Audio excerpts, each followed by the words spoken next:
Praise be to God. கர்த்தருக்கு ஸ்தோத்திரம். దేవునికి స్తోత్రము.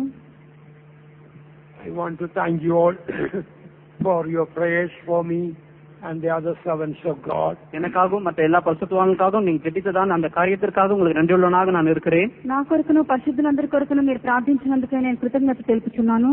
Last week we had a blessed convention in Andamans. கடந்த வாரத்திலே ஒரு அருமையான கன்வென்ஷன் அந்தமானில் நடந்தது. గత వారంలో అండమాన్స్ లో మనకు ఆశీర్వదింపబడిన కన్వెన్షన్ జరిగి ఉన్నది. Now the convention is going on in Nagpur. இந்த வாரம் நாக்பூரிலே கன்வென்ஷன் நடந்து கொண்டிருக்கிறது. ఇప్పుడు నాగ్పూర్ లో కన్వెన్షన్ జరుగుతూ ఉన్నది. And this coming week, as you heard, in Secunderabad and Cuttack we have the center convention. வருகிற வாரத்தில் நாம் கேட்டது போல செகண்டராபாத்லும் கட்டாக்கிலும் கன்வென்ஷன் இருக்கிறது. அதற்காக நீங்கள் ஜெபித்துக் கொள்ளுங்கள். మనం వినినట్లుగా ఈ వారంలో మనకు సెకండ్రాబాద్ లోను కటక్ లోను కన్వెన్షన్ కలదు. వాటి నిమిత్తం ప్రార్థించుడి. I particularly ask your prayers for Pastor Don. He is very, very sick. டான் அவர்கள் மிக மிக வியாதிப்பட்டிருக்கிறபடினால் உங்களுடைய ஜெபத்தை நான் தாழ்மையாக வேண்டிக் கொள்கிறேன். పాస్టర్ డాన్ గారి యొక్క చాలా అనారోగ్యమైనటువంటి స్థితిలో ఉన్నారు కనుక మీరు ప్రార్థనలో ఎత్తి పట్టుకోండి కోరుచున్నాను. This Tuesday or Wednesday he called me from America. அமெரிக்காவிலிருந்து செவ்வாய்க்கிழமை புதன்கிழமை நினைக்கிறேன் அன்று என்னை கூப்பிட்டார். మంగళవారము బుధవారముల నాడు అమెరికా నుండి ఆయన నాతో మాట్లాడి ఉన్నారు.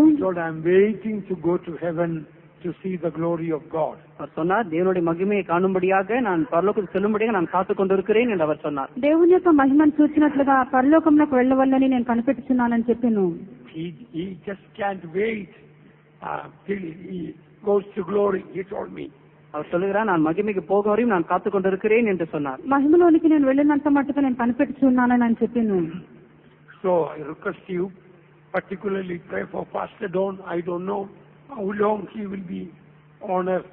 இந்த பூமியிலே எவ்வளவு நாட்கள் அவர் இருப்பார் என்று எனக்கு தெரியாது. அதற்காக உங்களுடைய ஜெபத்தில் விசேஷமாக பாஸ்டர் டான் గారు జెబికముడియా நான் కేట్టుకొల్గరేన్. పాస్టర్ డాన్ గారు ఇక భూమి మీద ఇక ఎన్ని దినములు ఉందిరమని చెప్పలేము. కావున దయచేసి మీ ప్రార్థనలో ఆయన కొరకు ప్రార్థించుడి. His life has been a tremendous blessing and testimony for all. எல்லாருக்குமே அவருடைய வாழ்க்கையானது ஒரு விசேஷமான ஒரு జీవియమాகவும் நல்ல ஒரு సాక్షియాகவும் இருந்தது. ఆయన యొక్క జీవితం అంతయు అనేకమైనటువంటి జనులకు అది చాలా ఆశీర్వదింపబడినటువంటిది గాను జీవం కలిగించినది గాను ఉండెను. He is still trying to go to Sunday morning service, and after the morning service he tries to pray for the sick people also. ஞாயிற்றுக்கிழமை ஆராதனைக்கு போகும்படியாக அவர் விரும்புகிறார். அது முடிந்த பிறகு விசுவாசிகளுக்கு ஜெபிக்கும்படியாகவும் அவர் விரும்புகிறார். ఇప్పటికి కూడా ఆదివారం ఆరాధనకు వెళ్ళవలని ప్రయాసపడుతున్నాడు. அவர் அதை செய்து கொண்டிருக்கிறார். రోగులకు ఆయన ప్రార్థన చేయించి ఉన్నారు.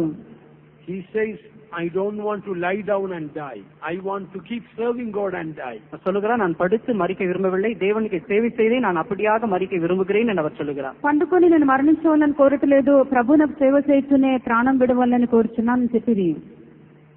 What a blessed hope and testimony God has given in his life. அவருடைய ஜீவியத்திலே எவ்வளவு அற்புதமான ஒரு ஆசீர்வதிக்கப்பட்டதான ஒரு நம்பிக்கையும் ஒரு வாழ்க்கையும் சாட்சியும் தேவன் தந்திருக்கிறார் என்று பாருங்கள். కావున దేవుడు ఆయన జీవితం అందు ఎంత ఆశ్చర్యకరమైనటువంటి నిరీక్షణను సాక్ష్యమును అనుగ్రహించి ఉన్నాడు చూడుడి.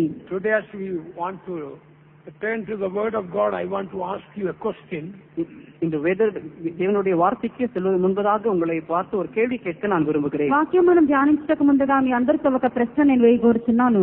Jesus told so many stories and they are written in the Gospels. சுவிசேஷங்களே அநேக கர்த்தராகிய இயேசு கிறிஸ்து சொன்ன கதைகள் எழுதப்பட்டிருக்கிறது. యేసుక్రీస్తు చెప్పినటువంటి కథలు అనేకములు సువార్తల్లో వ్రాయబడి ఉన్నవి. But except one, all the stories were only stories. Only one was real. ஒரே ஒரு கதையை தவிர மீதி எல்லா காரியங்களுமே ஒரு கதை போன்றதான் இருக்கிறது. ஒரே ஒரு காரியம் all were stories. One was a real story. ஒன்றை தவிர மீதி எல்லாம் கதையாக இருந்து ஒன்று மாத்திரமே நிஜமான கதையாக இருக்கிறது. ఒకటి తప్ప మిగిలినటువంటివన్నీ కూడా కథలు అయినవి. ఒకటి మాత్రమే నిజమైనటువంటి ఒక సంభవంగా ఉండెను. Can anybody say what was the real story which Jesus told?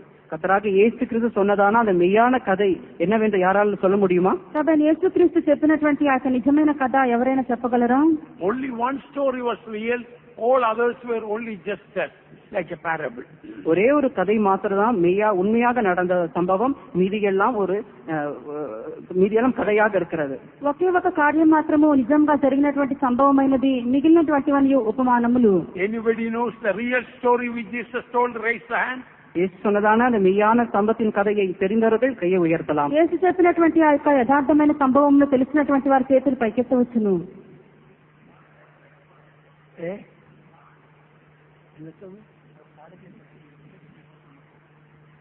No, story. கதை. Rich man and Lazarus story. லாசரும் ஐஸ்வர்வானின் கதைதான். లాజరు ఐశ్వర్యవంతుని యొక్క కథ. All that was the real story, that rich man went to hell and Lazarus went to heaven. That was the only real story which Jesus told. இயேசு சொன்னதான அந்த மெய்யான கதை இதுதான். மெய்யாகவே லாசரு பரலோகத்துக்கும் ஐஸ்வர்வான் நரகத்துக்கும் சென்றான். లాజరు నిజంగానే పరలోకంలో కొనిపోబడెను, ధనవంతుడు అతడు నరకమునకు వెళ్లి ఉన్నాడు. ఇక సంభవం నిజంగా జరిగినది. How do we know that it was the real story? எப்படி நாம் இதை ஒரு மெய்யான சம்பவம் என்று நாம் அறிந்து கொள்ளலாம்? ఇది నిజంగా జరిగినటువంటి ఒక సంభవము లేక కథ అని ఎలాగను చెప్పగలము? Whenever Jesus told a parable or a story, he never told the name of a person. ஊமைகள் கதைகளை இயேசுக்கு சொல்லும் பொழுது பேரை குறிப்பிடுகிறதில்லை. ఉపమానములో కథలో యేసు చెప్పినప్పుడు ఎన్నడూ కూడా పేరును గురించి చెప్పలేదు. But in this story Jesus told the name of the person, Lazarus. இந்த கதையிலே இயேசு கிறிஸ்து லாசர் என்றதான பெயரை சூட்டி அந்த கதை சொல்லுகிறார். అయితే యేసు ఈ సంభవమందు లాజరు యొక్క పేరును ఎత్తి చెప్పుచున్నాడు. So from this we know this was the only real story that Jesus told. All others were like parables. இதில் நாம் உணர்ந்து கொள்கிறோம், இந்த ஒரு சம்பவம், இந்த கதை மாத்திரம்தான் மெய்யாக நடந்தது, மீதியெல்லாம் ஊமைகளாக இயேசு சொன்னதாக நாம் உணர்ந்து கொள்ளலாம். కావున యేసు చెప్పినటువంటి ప్రతి కథ కూడా ఉపమానముగానే కనబడుతున్నది. ఈ ఒక్క సంభవం మాత్రము యథార్థముగా జరిగి ఉన్నది. Out of all the parables Jesus told, this was the real one. Then there must be some very important things we have to learn from this story, real story. கர்த்தராக இயேசு கிறிஸ்து சொன்னதான அநேக ஊமைகளிலே இதுதான் நிஜமான ஊமையாக இருக்கிறபடினால் இதிலிருந்து நாம் சில காரியங்களை கற்றுக்கொள்ள வேண்டியதா இருக்கிறது. కాబట్టి యేసుక్రీస్తు చెప్పినటువంటి ఉపమానములన్నిటిలో ఇదే ఒక నిజమైనటువంటి కథగా ఉండటం బట్టి మనం దీని నుండి కొన్ని సత్యములను తెలుసుకొనవలెను. Now the second question I want to ask. இப்பொழுது இரண்டாவது கேள்வியை உங்களை நோக்கி கேட்க விரும்புகிறேன். ఇప్పుడు రెండవ ప్రశ్న మీ వద్ద అడుగుతున్నాను. Why did the rich man go to hell? எதற்காக ஐஸ்வர்வான் நரகத்திற்கு போனான்? ఎందుకొరకు ధనవంతుడు నరకమునకు వెళ్ళెను? He was not an atheist. அவன் ஒரு கடவுள் இல்லை அல்லது கடவுள் இல்லை என்று சொல்கிறதான் அந்த சமுதாயத்தை சேர்ந்தவன் அவன் அல்ல. దేవుడు లేడని చెప్పినటువంటి నాస్తికుడు కాడు. He did not blaspheme God. தேவனை அவன் தூஷிக்கவில்லை. దేవుని అతడు దూషింపను లేదు. Even after going to hell, he is calling Father Abraham. அவன் நரகத்துக்கு சென்ற பிறகு கூட என் தகப்பனாகி ஆபிரகாமே என்றுதான் அவன் கூப்பிடுகிறான். నరకంలోకి వెళ్ళిన పిమ్మట కూడా తండ్రివైన అబ్రహామా అని పిలిచెను. He had 5 brothers. அவனுக்கு 5 சகோதரர்கள் இருந்தார்கள். 5 సహోదరులు అతని colour. He really loved those brothers. அந்த சகோதரர்களே அவன் மெய்யாகவே அவன் நேசித்திருந்தான். ఆ యొక్క సహోదరులను కూడా అతడు ప్రేమించి ఉన్నాడు. He could have thought, anyway, I ended up in hell. Let my 5 brothers also come and give me company. நான் இப்படி நரகத்துக்கு He போய்விட்டேன். didn't think like that. நான் இப்படி நரகத்துக்கு போய்விட்டேன், என்னுடைய 5 சகோதரர்களும் கூட என்னோடு கூட வந்து என்னோடு கூட இருக்கட்டும் என்று அவன் அப்படியாக அவன் நினைக்கவில்லை. నేను నరకమునకు వెళ్ళి ఉన్నాను, నాకు 5 సహోదరులు కూడా నరకమునకు వచ్చి నాతో కూడా ఉండనిమ్మని చెప్పి అతడు అనుకోనలేదు. He says, anyway, I came to hell. I don't want my brothers to come to hell. I want them all to go to heaven. இப்படியோ நான் நரகத்துக்கு வந்து விட்டேன், என் சகோதரர் நரகத்துக்கு வர வேண்டாம், அவர்கள் பரலோகத்துக்கு போக வேண்டும் என்று அவன் வாஞ்சித்தான். నేను నరకమునకు వచ్చి ఉన్నాను, అయితే నా యొక్క సహోదరులు ఇక్కడికి రాకూడదు, వారి పరలోకం పోనిమ్మని చెప్పి అతడు ప్రయాసపడి ఉన్నాడు. He said, Father Abraham, please send Lazarus and testify to my brothers so that they all can go to heaven. அவன் ஆபிரகாமை பார்த்து சொல்லுகிறான், என் தகப்பனாகி ஆபிரகாமே, லாசருவை நீர் என் பூமிக்கு அனுப்பி என் சகோதரத்தை சாட்சி சொல்லட்டும், அவர்களாவது பரலோகத்துக்கு செல்லட்டும் என்று அவன் சொல்லுகிறான். తండ్రివైన అబ్రహామా, నువ్వు లాజరును పంపుము, అతడు వచ్చి సాక్ష్యం ఇచ్చి దానిని బట్టి నా యొక్క సహోదరులు పరలోకమునకు వెళ్ళనిమ్మని వేడుకొనుచున్నాడు. I think the rich man was better than some of our Pentecostal brothers who fight and quarrel. சண்டை போட்டு வாக்குவாதம் பண்ணுகிறதான பெந்தேகோஸ்த சகோதரரை பார்க்கலும் இது ஐஸ்வர்வான் விசேஷமானவனாக இருக்கிறான் என்று நான் எண்ணுகிறேன். పోట్లాడుతూ జగడమాడుతున్నటువంటి మన యొక్క పెంటెకోస్తు సహోదరుల కంటే ఇక ధనవంతుడే శ్రేష్ఠుడని నేను అనుకుంటున్నాను. So we don't see he was committing any immorality or telling lies. Then why did he go to hell? அவன் பொய் பேசுவதாகவும் அல்லது பலவிதமான தவறான பழக்கங்களுடையனாக இருப்பதாக நாம் வேதத்தில் அவனை குறித்து நாம் வாசிக்கவில்லை. అతడు దుర్మార్గంగా నడుచుటయో అబద్ధములు చెప్పుటయో ఇటువంటి చెడ్డ అలవాట్లు ఏది అతని జీవితం అందు చూసుటలేదు. There are quite a few things are suggested about his going to hell, but we cannot really confirm that. அவன் நரகத்துக்கு போகும்படியாக சில காரியங்கள் நாம் யோசிக்க வண்ணமாக எழுதப்பட்டிருக்கிறது. ஆனால் அவன் அப்படியாக நரகத்துக்கு போனான் என்று நாம் உறுதியளிக்க முடியாது. No. He went to hell, no doubt. What telling? We cannot confirm and say these are the reasons he went to hell. இந்த வேதத்தில் குறிப்பிட்ட காரியங்கள் தான் அவன் நரகத்துக்கு சென்றதுக்கு காரணம் என்று நம்மால் உறுதியளிக்க முடியாது. ఇక్కడ వ్రాయబడినటువంటి కొన్ని కారణములను బట్టి అతను నరకంలోకి వెళ్లి ఉన్నాడని మనం చెప్తున్నాము. అయితే ఇక కారణములను బట్టి అతను వెళ్లి ఉన్నాడని మనం నిరూపించలేము. Although we are not very sure from the Bible the reasons he went to hell, but it is good for us to meditate those reasons as a warning for us. வேதத்திலே குறிப்பிட்ட காரணங்கள் எல்லாம் அவன் நரகத்துக்கு போன காரணங்கள் என்று நம்மால் சொல்ல இயலாது. ஆனாலும் இப்படிப்பட்ட குறிப்பிட்ட காரியங்கள் நம்முடைய வாழ்க்கைக்கு ஒரு எச்சரிப்பாக இருக்கட்டும். அதற்காக நாம் இவர்களை தியானிக்கலாம். వాక్యమందు వ్రాయబడినటువంటి కారణములను బట్టి అతను నరకమునకు వెళ్లి ఉన్నాడని చెప్పి మనం దృఢంగా చెప్పలేము. కానీ ఇక్కడ వ్రాయబడినటువంటి విషయంలన్నీ కూడా మనం జాగ్రత్తగా పరిశీలించినట్లయితే మన యొక్క జీవితమునకు కూడా అది ఒక హెచ్చరికగా ఉండును. The rich man and Lazarus story we will find in the 16th chapter of Luke, starting from the 19th verse. லூக்கா 16ஆம் அதிகாரம் 19ஆம் வசனத்திலிருந்து ஆரம்பிக்கிறதான ஐஸ்வர்யவான் லாசருவின் சம்பவத்தை நாம் படிக்கிறோம். ఈ యొక్క లాజరు ధనవంతుని యొక్క కథను గురించి మనము లూకా సువార్త 16వ అధ్యాయము 19వ వాక్యం నుండి మనం చదువుతున్నాము. But before Jesus started saying that story, just before that 18th verse, Jesus speaks something. இந்த சம்பவத்தை இயேசு கிறிஸ்து சொல்வதற்கு முன்பதாக இயேசு கிறிஸ்து 18ஆம் வசனத்திலே ஒரு காரியங்களை சொல்லுகிறார். ఈ యొక్క కథను యేసు చెప్పుటకు ముందుగా 18వ వాక్యమందు ఒక కార్యమును గురించి ప్రభువైన యేసు తెలిపెను.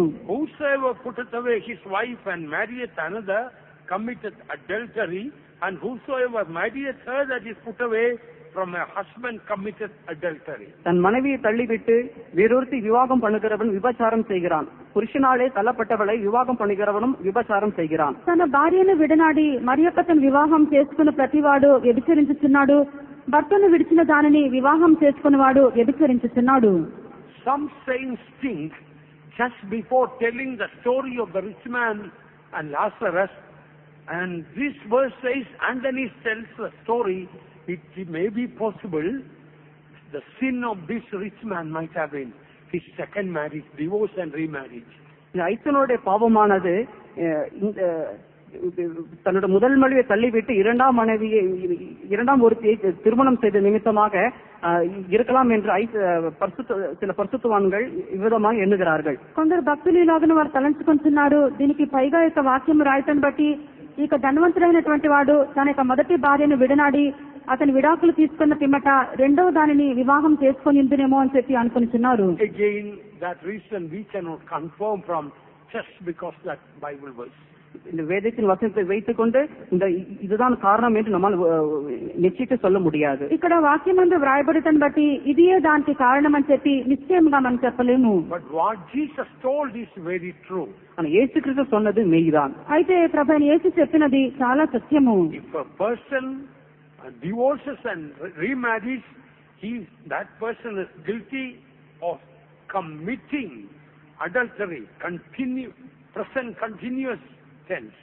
ஒருத்தி விவாகரத்து செய்து மறுமணம் புரிதல் அவிதமாக செய்தவன் அவன் விபச்சாரம் செய்து கொண்டிருக்கிறான். அவன் செய்து கொண்டே இருக்கிறான் என்றுதான் இயேசு சொல்லுகிறார். ఒక భార్యను విడనాడి విడాకులు తీసుకున్న పిమ్మట రెండవ భార్యను అతను వివాహం చేసుకున్నప్పుడు అతను కొనసాగించి వ్యభిచరించుచు ఉన్నాడని చెప్పి యేసు ఇలాగని తెలియపరిచి ఉన్నాడు. Definitely such people only can go to hell. மெய்யாகவே இப்படிப்பட்டவர்கள் தான் நரகத்துக்கு போவார்கள். నిశ్చయముగా ఇటువంటి వారందరూ నరకమునకే వారు వెళ్ళెదరు. One man of God says, why don't you take the safest way to heaven? ஒரு தேவனுடைய மனுஷன் சொல்லுகிறான், ஒரு நல்ல வழியை பரலோகத்துக்கு செல்வது ஏன் இல்லை? Safest way to heaven. பரலோகத்துக்கு செல்வதற்கு ஒரு பாதுகாப்பான வழி ஏன் நீங்கள் தெரிந்து கொள்ளக்கூடாது என்று சொல்லுகிறான். ఒక భక్తుడు ఇలాగని చెప్పుచున్నాడు, పరలోకమునకు వెళ్ళుటకు నీ ఒక సంరక్షణకరమైన మార్గమును నీవు తీసుకొని వచ్చును కదా. Why not we take the clearest way to heaven? நாம் பரலோகத்துக்கு போவதற்கு ஒரு தெளிந்ததான ஒரு தூய்மையான வழியை நாம் ஏன் தெரிந்து கொள்ளக்கூடாது? పరలోకమునకు మనం వెళ్ళుటకు ఎందుకొరకు స్వచ్ఛమైన చేటైన మార్గం మనం తీసుకొనకూడదు? Anyway, it is a warning for anyone who divorces and remarries, that according to the word of God, such person, unless they correct their life, can only end up in hellfire. விவாகரத்து செய்து மறுமணம் புரிதல் அப்படியாக செய்தவர்களுக்கு இது ஒரு எச்சரிப்பாக இருக்கிறது. மெய்யாகவே அப்படி செய்கிறவர்கள் தங்களுடைய வழியை விட்டு தங்களுடைய வழியை விட்டு விடாவிட்டால் மெய்யாகவே அவர்களுக்கு நரகம் தான் என்று சொல்ல வேதத்தின் வசனம் மூலமாக நாம் அறிந்து கொள்கிறோம். ఒకడు విడాకులు తీసుకున్న పిమ్మట మరలా పునఃవివాహం చేసుకుని ఉండినట్లయితే అతడు దేవుని యొక్క వాక్యమును బట్టి తన యొక్క జీవితం అతడు సరిదిద్దుకొనవలెను.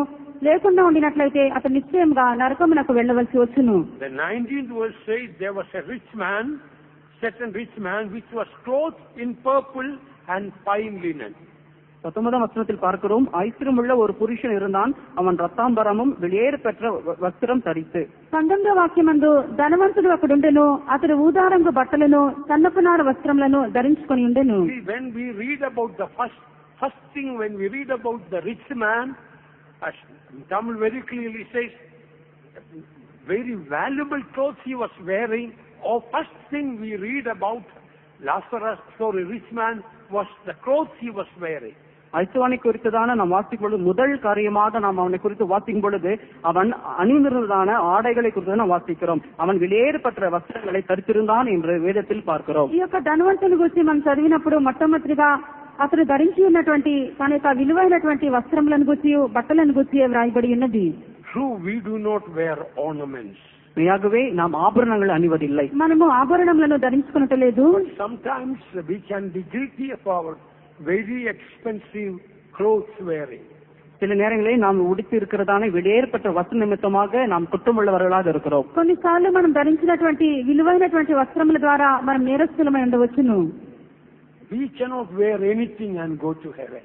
பரலோகத்திற்கு எந்த காரியத்தையும் நாம் உடுத்தி நாம் பரலோகத்துக்கு செல்ல முடியாது. ఏదైనా ఒకటి మనం ధరించుకొని మన పరలోకమునకు వెళ్ళలేము. Some people say God only looks in the heart, but the Bible says God looks outside also. சிலர் சொல்லுகிறார்கள் தேவன் இருதயத்தை தான் பார்க்கிறார் என்று. அப்படி அல்ல, வேதம் சொல்லுகிறது தேவன் நம்மளுடைய சரீரத்தை கூட பார்க்கிறார். కొందరు చెప్పుతున్నారు దేవుడు హృదయం మాత్రమే చూస్తునని. అలాగును కాదు, దేవుడు మన యొక్క బాహ్య రూపమును కూడా చూస్తున్నాడు. Whatever we wear, it should not be very expensive, or it should not bring any carnal attraction to others. எவைகளை நாம் உடுத்துகிறோமோ அது வெளியேறப்பட்டதாகவோ அல்லது மற்றவர்களுக்கு ஒரு மாம்சீக ஒரு கவர்ச்சியாக அவைகள் அமையக்கூடாது. మనం ధరించుకున్నది ఏది కూడా విలువైనటువంటిదిగా కనబడకూడదు. అది ఇతరులకు శరీరపు ఆకర్షణ ఇవ్వకూడదు. And he says he fed sumptuously every day. He was feasting every day. அவன் அனுதினமும் சம்பிரமமாய் வாழ்ந்து கொண்டிருந்தான். தினமும் அவன் விருந்துகளை வைத்துக் கொண்டு அவன் வாழ்ந்து வந்தான் என்று பார்க்கிறோம். ప్రతిదినము కూడా బహుగా సుఖపడుచుండెను. అతడు ప్రతిదినము విందులను ఆరగించుచు ఉండెను. In other words, not a single day he had time to fast. Every day he was feasting. மறுவார்த்தை சொல்ல போனால் அவன் உபாசிக்க ஒரு நாள் கூட அவனுக்கு இல்லை. எல்லா நாளுமே விருந்துகளை வைத்துக் கொண்டு சம்பரமாய் அவன் வாழ்ந்து வந்தான். మరొక మాటల్లో చెప్పినట్లయితే ఒక్క దినం కూడా ఉపవాసం ఉండలేదు. ప్రతి దినం కూడా విందులను ఆరగించుచు సుఖపడుతూ ఉండెను. The other day a Muslim gentleman 2 days ago came to see me. 2 நாட்கள் முன்பதாக ஒரு முஸ்லிம் மதத்தை சேர்ந்த ஒரு நல்ல மனிதர் என்னை காண வந்தார். కొన్ని దినములకు ముందుగా ముస్లిం వ్యక్తి ఒక వ్యక్తి నా ఇంటికి వచ్చి ఉన్నాడు. He says during this season, from early morning to 5:55 in the evening, without drinking water, I think whole month they are fasting.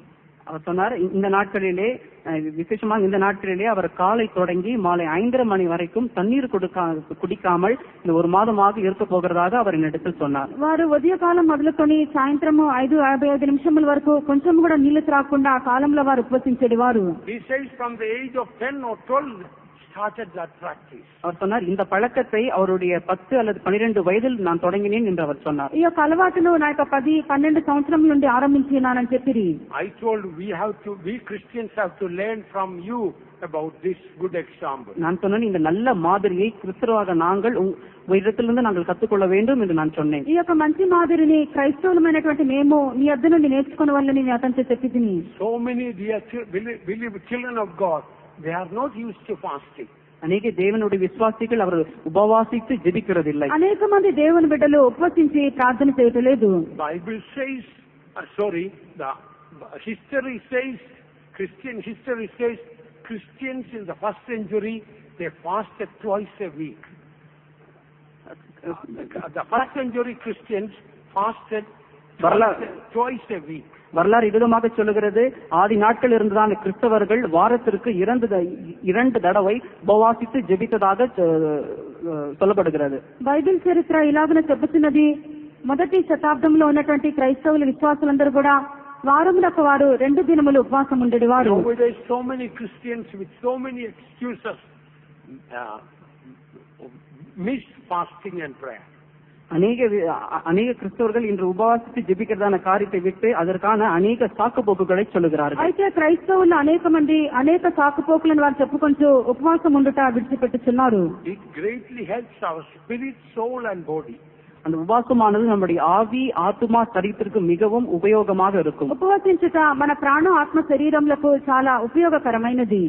One doctor, Herbert Shelton, says that peptic ulcer, blood pressure, heart disease, hay fever, migraine, arthritis, asthma, multiple sclerosis, like there are so many sicknesses can be healed by fasting.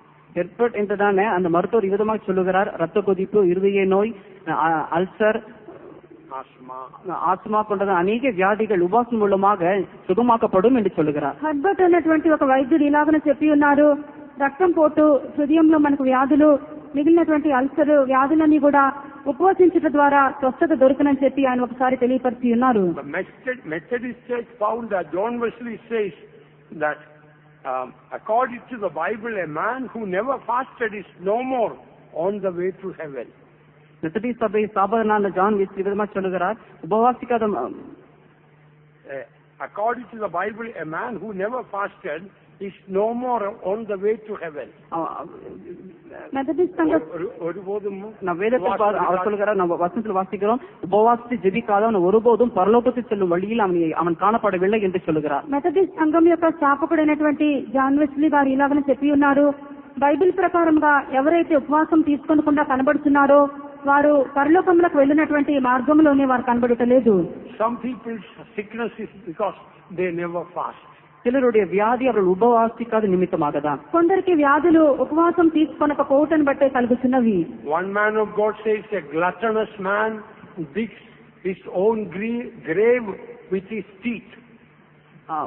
ஒரு தேவ மனுஷன் விதமா சொல்லுகிறார், சுபோகமாக வாழுகிறவன் தன்னுடைய சொந்த பற்களாலே தன்னுடைய கல்லறையின் குழியை தோண்டிக் கொள்ளுகிறான் என்று சொல்லுகிறார். మరొకడు ఇలాగనే చెప్తున్నాడు, తిండిపోటీ అయినటువంటి మనుషుడు తన యొక్క సొంత పళ్ళతోనే సమాధిలో తనకు గొయ్యను తానే తవ్వుకొంటున్నాడు. A great saint says a Christian who never fasted and prayed will be reduced to be the worst type of carnal man.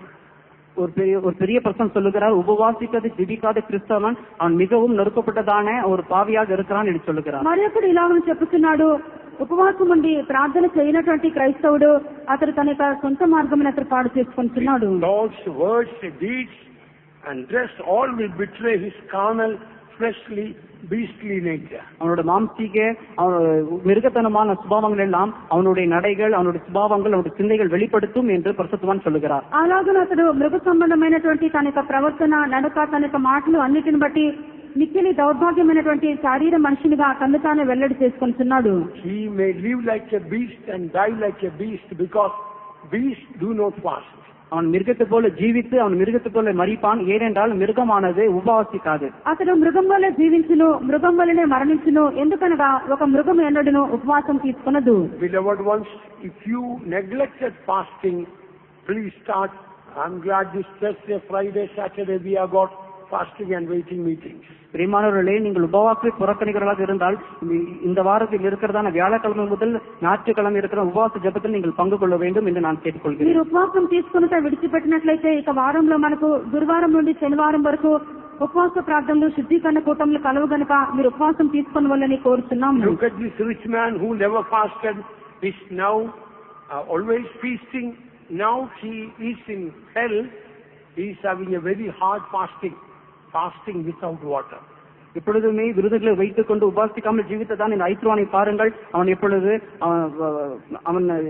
அவன் உபவாசித்துக் கொண்டே அவன் அக்னி கடல் இருக்கிறான்.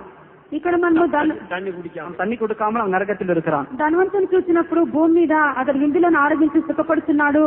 అయితే అతడు నరకంలోకి పోయిన పిమ్మట కొంచెం కూడా నీళ్ల చుక్క కూడా లేకుండా కష్టపడి ఉపవాసం తీసుకునవలసి వచ్చినది. Next thing about the rich man, when he ended up in hell. In the 23rd verse we read, in hell he lifted up his eyes being in torments and seeth Abraham afar off and Lazarus in his bosom. 23ஆம் வசனத்திலே பாதாளத்திலே அவன் வேதனைப்படுகிற பொழுது தன் கண்களை ஏறெடுத்து దూరத்திலே ఆబ్రహాము அவன் మడిயிலே లాజరును కండాన్. 23వ వాక్యమందు అప్పుడతడు పాతాళంలో బాధపడుతూ కన్నులెత్తి దూరం నుండి అబ్రహామును అతని దొమ్మున ఆనుకొని ఉన్న లాజరును చూచెను. Abraham appeared far away from him. அவனுக்கு ஆபிரகாம் மிக தூரத்திலே தென்பட்டார். అబ్రహాము అతనికి ఎంతో దూరంలో కనబడి ఉన్నాడు. In the Old Testament, particularly here, Abraham is a symbol of the presence of God. பழையற்பாட்டு காலத்திலே ஆபிரகாம் దేవుడి సముఖத்திற்கு నిలలాటமாக ஒரு చిన్నமாக இருந்தார். పాత నిబంధన కాలంలో ఈ యొక్క అబ్రహాం అన్నటువంటి వాడు దేవుని యొక్క సన్నిధానమునకు ఒక గుర్తు వలె ఉన్నాడు.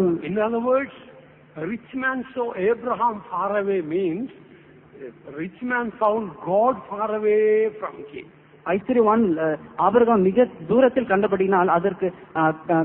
கண்டபடினால் அதாவது அவன் தேவனுடைய சமூகத்திலிருந்து அவன் மிக தொலைவில் இருந்தான் என்று நாம் உணர்ந்து கொள்கிறோம். ఇక్కడ అబ్రహాము దూరం నుండి అబ్రహామును చూసి ఉన్నాడు. దానిని బట్టి ఈ యొక్క ధనవంతునికి దేవుడు ఎంతో దూరంగా కనబడుతూ ఉన్నాడు. You see, while we are on earth, if we live close to God, after death also we will be close to God. பூமியில நாம் ஜீவிக்கும் பொழுது தேவனோடு கூட நெருங்கி ஜீவித்து வந்தால் பரலோகத்தில் கூட தேவனோடு கூட இருப்போம் என்பதை நாம் உணர்ந்து கொள்கிறோம். ఈ యొక్క భూమి మీద మనం జీవించినప్పుడు దేవునితో సమీపస్థులంగా జీవించినట్లయితే పరలోకమందు కూడా మనం దేవునికి అతి సమీపస్థులంగా ఉండగలము. Now if you live far away from God, after death also you will see God is far away from you. இப்பொழுது நீங்கள் ஜீவிக்கும் பொழுது தேவனை விட்டு தூரத்தில் அல்லது தொலைவில் ஜீவித்து வந்தால் பரலோகத்திலும் கூட தேவனை விட்டு நீங்கள் வெகு தொலைவில் தான் இருப்பீர்கள். ఇక్కడ భూమి మీద దేవునికి మీరు చాలా దూరంగా జీవించినట్లయితే పిమ్మట మీరు నిత్యమందును దేవుని యొద్ద నుండి దూరంగానే జీవింపవలసి వచ్చును. Dear child of God, today are you living close to the heart of God? Amen. தேவனுடைய பிள்ளையே, இன்று நீ தேவனுடைய இருதயத்துக்கு அருகாமையில் ஜீவித்து வருகிறாயா? దేవుని బిడ్డ, నేడు నీవు దేవుని యొక్క హృదయమునకు సమీపస్థునిగా జీవించున్నావా? English, there is a song called Near to the Heart of God. ஆங்கிலத்தில் ஒரு பாடல் இருக்குது, இயேசுவின் இருதயத்துக்கு அருகாமையில். ఆంగ్లంలో ఒక పాట ఉన్నది, యేసు యొక్క హృదయమునకు సమీపముగా అని. There is a place of peace and rest near to the heart of God. இயேசுவின் இருதயத்தண்டிலே சமாதானமும் இளைப்பாறும் ஸ்தலம் உண்டு. యేసు యొక్క హృదయమునకు సమీపముగా విశ్రాంతియు సమాధానం గల స్థలం ఉన్నది. A place where sin cannot molest, near to the heart of God. இயேசுவின் தேவனுடைய இருதயத்தின் அருகாமையிலே பாவமானது மேற்கொள்ள முடியாது. యేసు యొక్క హృదయమునకు సమీపముగా ఏ యొక్క పాపము సమీపించి గెలవలేదు. There is a place of sweet comfort near to the heart of God. தேவனுடைய இருதயத்தின் அருகாமையிலே ஒரு இன்பமான இளைப்பாறும் ஸ்தலம் உண்டு. యేసు యొక్క హృదయమునకు మన సమీపముగా ఒక శుభ ఆదరణ మనకున్నది. A place where we, our Savior, meet near to the heart of God. தேவனுடைய இருதயத்தில் அருகாமையிலே நம்முடைய ரட்சகர் அருகாமையில் இருக்கிறதான இடமாக இருக்கிறது. అది దేవుని యొక్క హృదయమునకు మన రక్షకునికి సమీపంగా ఉన్న స్థలమై ఉన్నది. A place where all is joy and peace near to the heart of God. தேவனுடைய இருதயத்தின் அருகாமையிலே எல்லா சமாதானமும் சந்தோஷமும் இருக்கிற ஸ்தலமாக அந்த இடம் இருக்கிறது. దేవుని యొక్క హృదయమునకు సమీపముగానే యొక్క స్థలము సంతోషము సమాధానం కలదై ఉన్నది.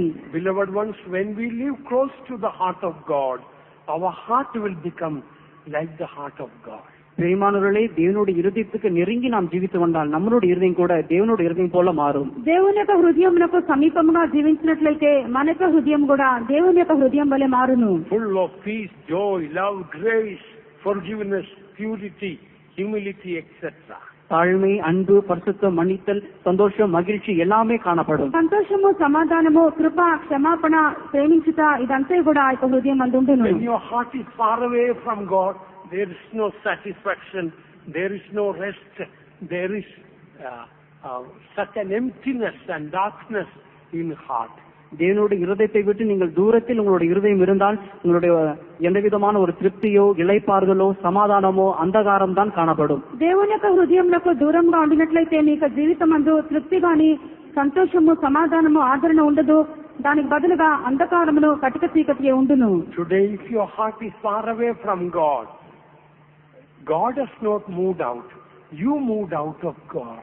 இன்று உங்களுடைய இருதயம் தேவனுடைய இருதயத்தை விட்டு தூரத்தில் இருந்தால் தேவனை உங்களை விட்டு விலகிச் செல்லவில்லை, நீங்கள் தான் தேவனை விட்டு விலகிச் சென்றிருக்கிறீர்கள். నేడు మీకు హృదయము దేవుని యొద్ద నుండి దూరంగా ఉండినట్లయితే మీరు దేవుడు మీ యొద్ద నుండి దూరంగా వెళ్ళలేదు కానీ మీరే ఆయన యొద్ద నుండి దూరంగా వెళ్లిపోయినారు. Let us try, search and try our ways and come back to God. நம்முடைய வழிகளை ஆராய்ந்து பார்த்து மறுபடியுமாக அந்த நம்முடைய దేవుడు ఇరుదైతే అరుగామిలో గౌరవమాగ మన యొక్క మార్గంలో కూడా మనం పరిశీలించుకున్నటువంటి వారమై దేవుని హృదయమునకు సమీపమునకు వచ్చేదము. Now while you are seated, please examine and see, are you close to the heart of God or is your heart far away from God? நீங்கள் இப்படி உட்கார்ந்து கொண்டிருக்கும் பொழுதே உங்களுடைய இருதயத்தை நீங்கள் ஆராய்ந்து பாருங்கள். உங்களுடைய இருதயமானது தேவனுடைய இருதயத்துக்கு நெருங்கி இருக்கிறதா என்று நீங்கள் ஆராய்ந்து பாருங்கள். ఇక్కడ మీరు కూర్చున్నప్పుడే మీకు హృదయం మీరు పరిశీలించుకొనుడి. మీకు హృదయము దేవునితో సమీపంగా కనబడుతున్నదా లేక దేవుని యొక్క హృదయం నుండి అది దూరంగా వెళ్లిపోయినదా? If we live close to the heart of God, then we will be close to the heart of God in heaven also. இப்பொழுது நாம் ஜீவிக்கும் பொழுது தேவனுடைய இருதயத்துக்கு நெருங்கி ஜீவித்து வந்தால் பரலோகத்தில் கூட தேவனுடைய இருதயத்துக்கு நெருங்கியே நாம் ஜீவித்து வருவோம். ఇక్కడ మనం జీవించినప్పుడు దేవుని హృదయమునకు సమీపంగా మనం జీవించినట్లయితే పరలోకమందు కూడా మనం దేవునికి అతి సమీపస్థులంగానే ఉండగలము. We keep a distance between God and yourself, the devil will take that job and will play havoc in your life. தேவனுக்கும் உங்களுக்கும் ஒரு இடைவேளை வைத்து நீங்கள் ஜீவித்து வந்தால் அந்த இடைவேளையிலே பிசாசு நுழைந்து கொண்டு எல்லா விதமான குழப்பங்களை அவன் சம்பவிப்பான். మీకు దేవునికి మధ్య మీరు ఖాళీగా కొంచెం స్థలం విడిచిపెట్టినట్లయితే ఆ యొక్క స్థలంలోనికి సాతాను దూరి అనేక విధమైనటువంటి కల్లోలములు మీ జీవితంలో కలిగించును. And in the 24th verse here we see he cried and said, Father Abraham, have mercy on me and send Lazarus that he may dip the tip of his finger in water and cool my tongue, for I am tormented in this flame. அப்பொழுது அவன் தகப்பனாகிய ஆபிரகாமே, நீர் எனக்கு இறங்கி லாசரு தன் விரலில் நுனியில் தண்ணீர் தோய்த்து என் நாவை குளிர பண்ணும்படி அவனை அனுப்ப வேண்டும், இந்த அக்னி ஜுவாலையில் வேதனைப்படுகிறேன் என்று அவன் கூப்பிட்டான். తండ్రివైనటువంటి అబ్రహామా, నా యందు కనికరపడి తన వ్రేలి కొనను నీళ్లలో ముంచి నా నాలుకను చల్లార్చుటకు లాజరును పంపుము, నేను ఈ అగ్ని జ్వాలలో యాతన పడుచున్నానని కేకలు వేసి చెప్పినని 24వ వాక్యం చదువుతున్నాము. When the rich man ended up in hell, although all his body was in torment, but the first place the Bible says that tormented was his tongue. அந்த ஐஸ்வர்யவான் நரகத்துக்கு சென்ற பிறகு அவனுடைய முழு சரீரமும் நரகத்தின் வேதனையில் அவன் வேதனைப்பட்டுக் கொண்டிருந்தது. அந்த வேதத்தில் பார்க்கிறோம், முதலாவது அதிகமாக வேதனைப்பட்ட ஒரு இடம் நாவாக இருக்கிறது. ఈ యొక్క ధనవంతుడు నరకంలోనికి వెళ్లిన పిమ్మట అతని యొక్క శరీరం అంతా కూడా బాధ చేత యాతన పడుతుండెను. అయితే ఈ వాక్యంలో వ్రాయబడినట్లు మొట్టమొదటిగా అతని యొక్క నాలుక యాతన పడుతున్నది. Perhaps he went to hell because of his bad tongue. அவனுடைய ஒருவேளை அவன் நரகத்துக்கு சென்றது அவனுடைய தீட்டான நாவினாலும் கூட இருக்கலாம். ఒకవేళ అతని యొక్క దుష్టమైన నాలుకను బట్టి అతడు నరకంలోకి వెళ్లి ఉండవచ్చును. Dear child of God, how is your tongue? அருமையான தேவப்பிள்ளையே, உன்னுடைய நாவு எப்படி இருக்கிறது? దేవుని బిడ్డ, నీ యొక్క నాలుక ఎలాగున్నది? Are you a hot-tempered person? சீக்கிரத்தில் கோபப்படுவர்களாக நீங்கள் இருக்கிறீர்களா? నీవు ముక్కోపిగా కనబడుతున్నావా? Are you a person who give room through your tongue to hurt and to offend people? ஜனங்களை பாதிக்கும்படியாக வேதனைப்படுத்தும்படியாக உங்களுடைய நாவை நீங்கள் உபயோகிக்கிறீர்களா? జనులను బాధపరిచి అభ్యంతరపరిచినట్లుగా మీ యొక్క నాలుక మీరు ఉపయోగించుతున్నారా? In Revelation chapter 9 we read the horses, their power was in their mouth and it was really hurting. Fire was coming out of their mouth. வெளிப்படுத்தல் 9ஆம் அதிகாரம் வாசிக்கிறோம், வல்லமையானது அந்த குதிரைகளினுடைய நாவின் மேல் இருந்தது என்று நாம் வாசிக்கிறோம். ప్రకటన గ్రంథము 9వ అధ్యాయం చదివినప్పుడు ఆ యొక్క శక్తి అంతా కూడా వారి యొక్క నాలుకల్లో నుండి బయలు వెళ్తూ అనేకులకు అది హాని కలిగించుతూ ఉండెను. Chapter 9 verse 17 says, out of their mouths issued fire and smoke and brimstone. அதனுடைய வாயிலிருந்து கந்தகமும் அக்னியும் புறப்பட்டது என்று நாம் வாசிக்கிறோம். 17వ వాక్యమందు వాటి యొక్క నోళ్లలో నుండి అగ్ని, ధూమ, గంధకములు బయలు వెళ్తుండెను. 19th verse says, for their power was in their mouth. அதனுடைய வல்லமை அதனுடைய வாயில் மேல் இருந்தது. వాటి యొక్క నోళ్లలోనే వాటి యొక్క శక్తి ఉన్నది. Dear child of God, are you hurting and offending people with your bad temper or hot temper? உங்களுடைய முன்கோபத்தினாலோ அல்லது தீட்டான நாபினாலோ ஜனங்களை நீங்கள் துன்பப்படுத்தி துக்கப்படுத்துகிறீர்களா? మీ యొక్క ముక్కోపమును బట్టియో చెడ్డ నాలుకను బట్టియో జనులను బాధించుచు అభ్యంతరపరుచున్నారా? From my childhood, I was a very hot-tempered boy.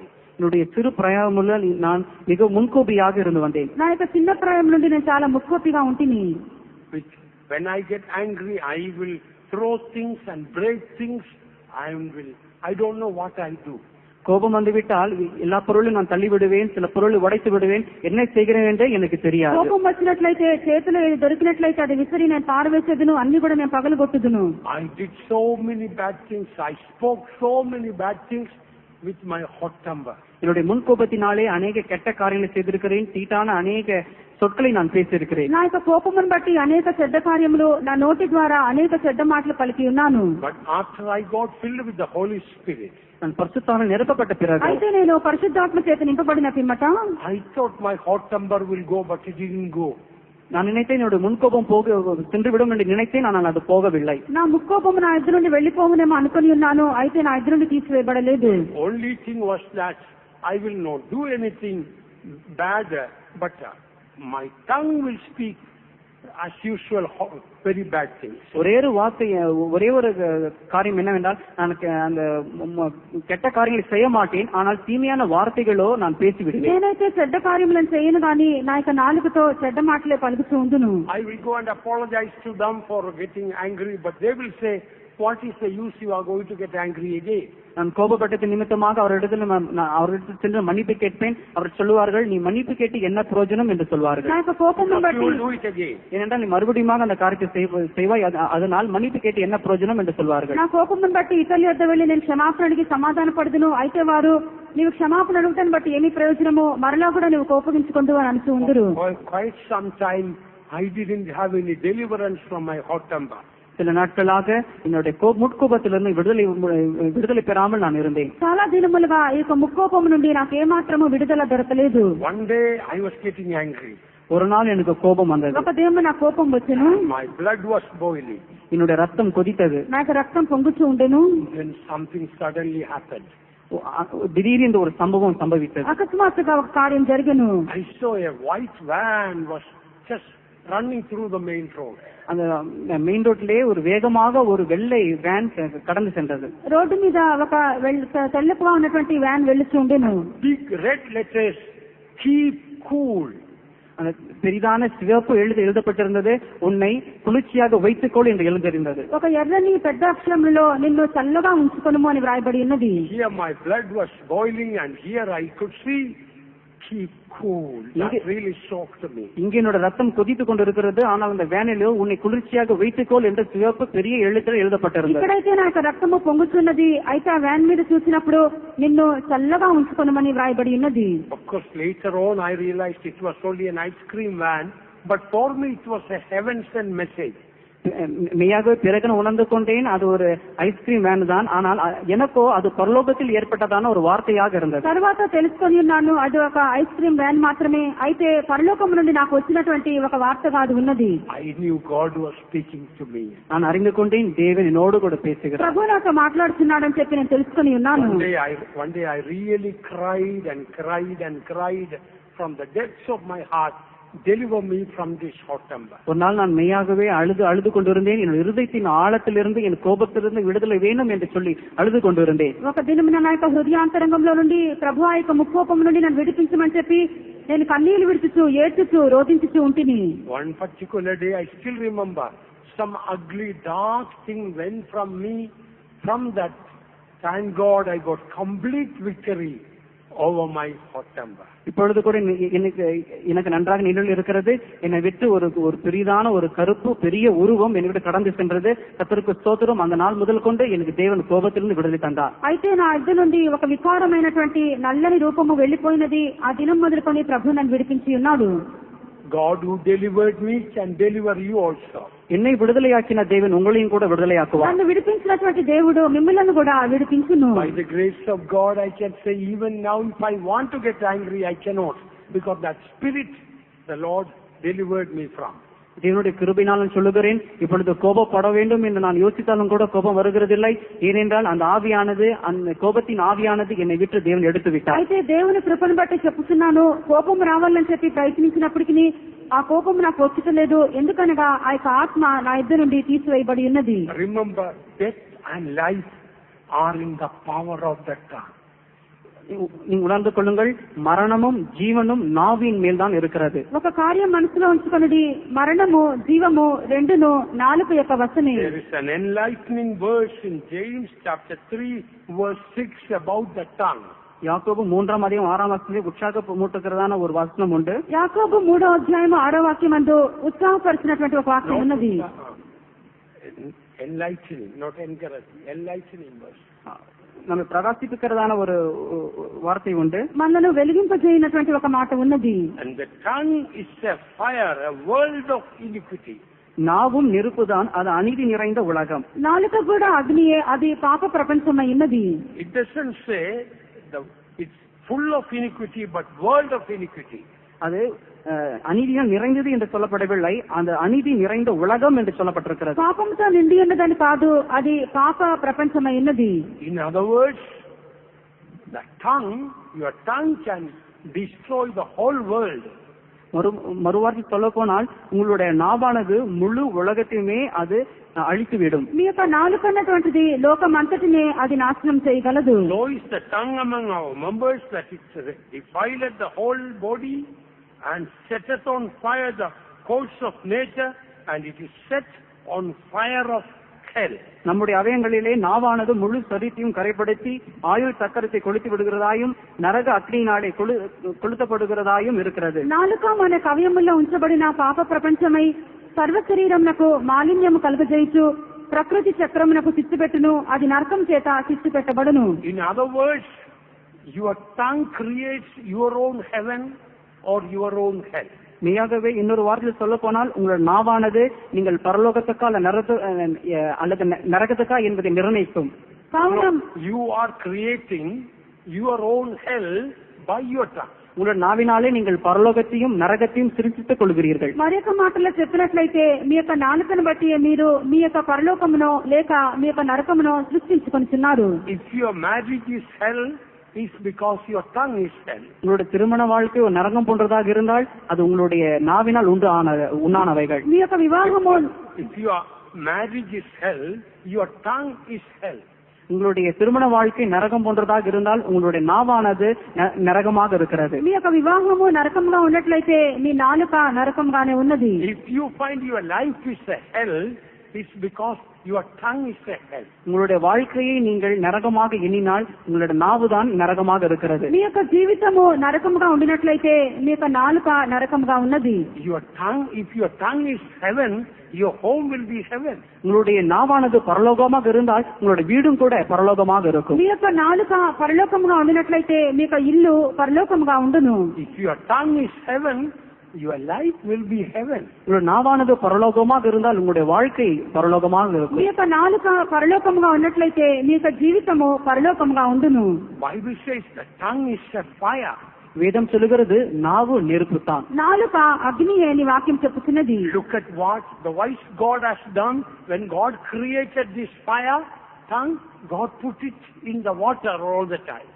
ஞானமுள்ள தேவனை பாருங்கள், இந்த நெருப்பாக இந்த நாவை சிருஷ்டிக்கும் பொழுது நீர் நிறைந்ததான அந்த உமிழ்நீர் மத்தியிலே நாவை சிருஷ்டித்தார். జ్ఞాని అయినటువంటి దేవుని యొక్క సృష్టించుడి నాలుకను సృష్టించినప్పుడు దేవుడి యొక్క నాలుకను ఉమ్ములో లేక నీటి మధ్యలోనే ఉంచి ఉన్నాడు. See, look at your tongue.